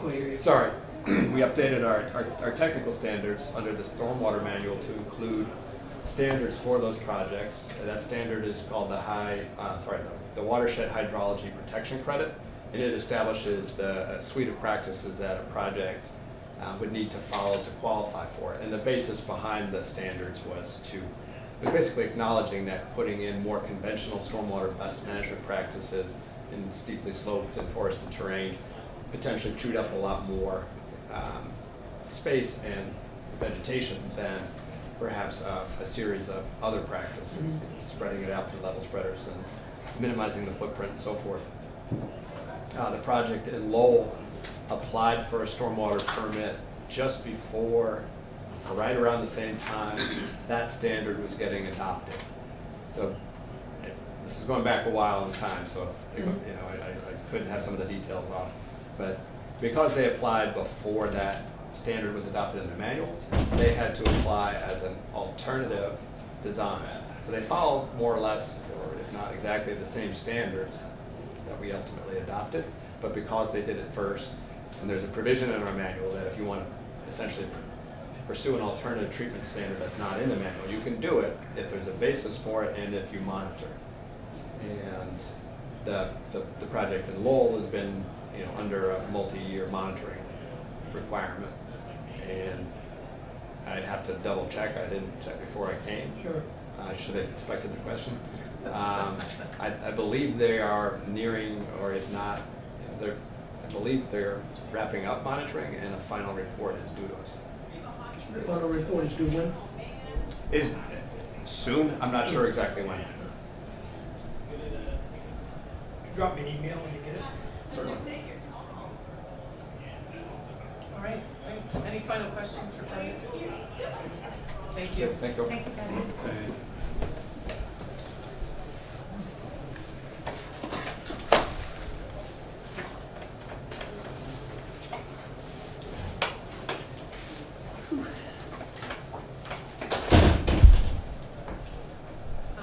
Okay, so we heard from Really Fish and Wildlife on their fee bill. They are proposing certainly very modest increases to the lifetime licenses and not proposing new or increases to regular licenses this year, despite the fact that it's been 4 solid years. So I am doing a temperature check on the interest level of the committee in terms of what we want to, what do we want to pass on to Ways and Means when they take up the fee bill? I say raise it more. Yeah, the regular. The regular fishing license, everything, just raise them a Okay, so more consistent with regular increases that we've seen in the Yeah. past. Yeah. Okay. People will go into next year for 5 years. Right, it's getting really pretty long for a department that is talking about the impacts of decreased revenues. And then they're gonna wait, if they wait again, it'll be a big bump, and people will be really disappointed. Yeah, I think there's a real benefit to the users with better service and management of fish and wildlife. People who are hunting and fishing and or just enjoying the outdoors benefit from managing our natural resources to a certain standard. And my fear is we're seeing an erosion of some of that service. A closure is a major shot, unfortunately a reduction. But the other is, we heard time and time again, especially with a reduced interest or license purchases, they're struggling with being able to maintain a certain service level. We need to sort of grapple with the kind of the non-use or the non-licensed users to try to bring up their revenues. That'll be another story here, another conversation, but I think it only makes sense for us to try to help them help themselves, and help the resource. But is increasing the fee going to encourage more license sales? Just if it's nominal, if it's just a modest increase. It will increase the revenue, but will it increase the sale of licenses? No. Are you worried about a That's decrease? what they're trying to do. I don't believe it will. No, I don't think, you're right, I don't think it will.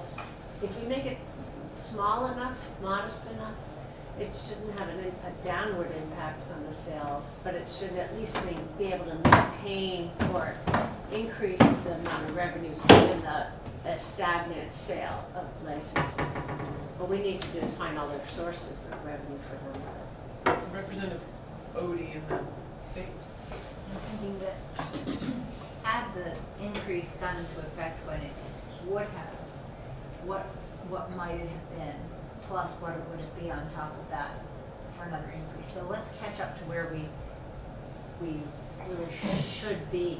Right, because it's usually a 3-year fee bill, and we skipped at least one iteration for them. Yeah, so I think that that's reasonable And maybe and understandable and affordable.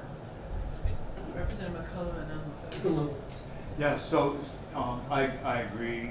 We started out with yours, Chris, which is increase it as per formula in the past.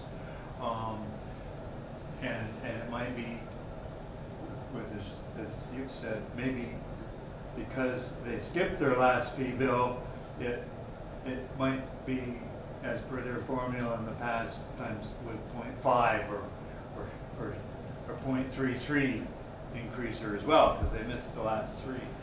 So, but at least increase it, as you said. And yes, there is a concern anytime you increase these licenses, you run the risk of actually decreasing sales, because the hunters, fishers, and trapper go, oh my God, I'm not going to do that.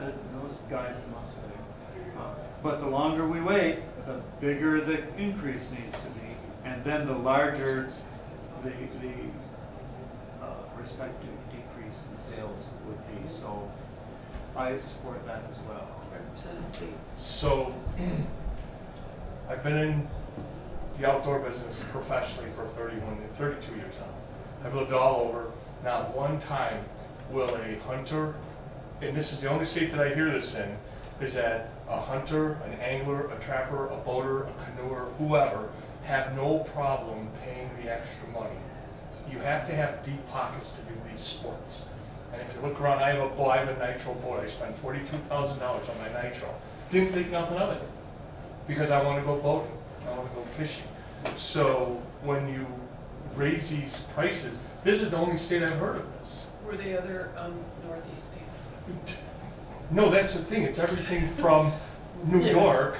We're Yankees for a reason. So, but that's what I'm saying is I've never heard of this, and all these other states, they just, we need $2 more. No problem. They just pay. If you're going to go deer hunting, you're going to spend $1,800 on your Benelli. You're going to go spend $800 on your tree stand, and so on and so forth. And you're going to complain about $2. Yes. In Vermont. They have in Vermont, yeah. In Vermont, I get that.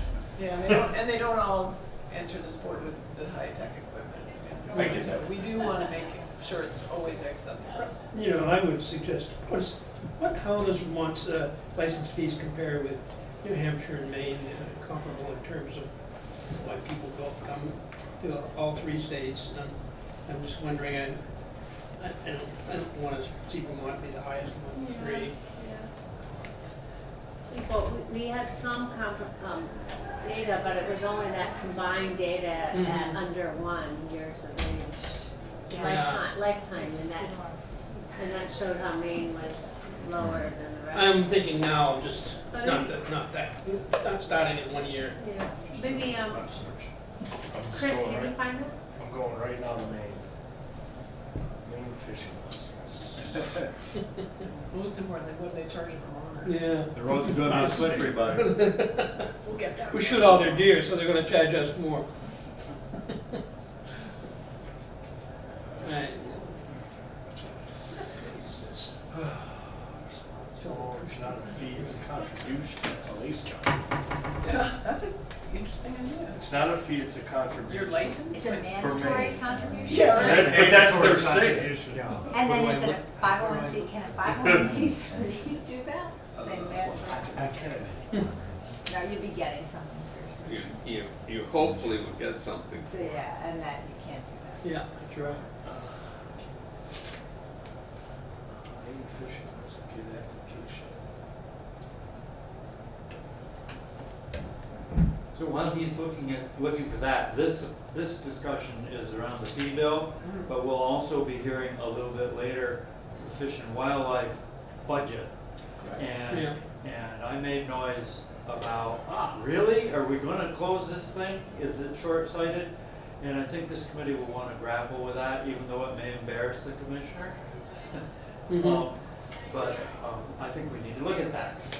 That's a different day. I agree. But a day coming up nonetheless, it's Yes. on our schedule. It seems to me that a year, Yeah, I found it. we used to go in front of the appropriations committee, somebody would be a liaison person. We That's have, me. well, Okay. we have Carrie and Okay. what's his name down there? Good, good. The guy from the Hamlin Willis. Yeah. The happy warrior. I got. All right, we have some data. We have All right, data. Data. We think it's from the internet, so. Yeah. This is from their. Can be trusted. What All fake right, news is so it? the in-state, so if you're a resident, 16 and older is $25. Which is Maine? Maine. Thank you. $25 About fishing? for fishing. For combination hunting and fishing is $43. Combination fishing and archery, 43. One-day fishing, 11. Serviceman, 3. Serviceman with dependent, 20. Okay, we don't. What's about? So our So combination- out of Give us a state, but you didn't give us a single, just. What's the regular fishing for us all? $25. No, but what's the, just deer, no fishing, no comment. 43. Anyway, It just says combination fishing and hunting is Maybe 43. you can't just get a regular hunting license? And ours I think it is is about similar. 42. Yeah. So then out of Yes. state, fishing is $64, which was less, is more than what we have, I think. And then the combination fishing, hunting out of state is $150. We should put a table together, just showing. I think so too. yeah, that's a good Vermont, idea. you know, Vermont, New Hampshire, Yeah. and New Maine. Hampshire and Maine, And and New I- York maybe or something. And I think it's very Are you important to volunteering? see, Sure, I think it's we'll very, work on it together. Fine. I think it's Done. very important to see what people are charged from out of state, because I think, Right. well, I said it already, but how can it be that we only charge a few dollars more to people from out of state? Well, that was the parks. Parks, but I have something to say about that. But I think having a chart is good, so at least we can Yeah. show we looked Yeah, at something and not absolutely. just did it Yes, willy-nilly. absolutely, absolutely, perfect.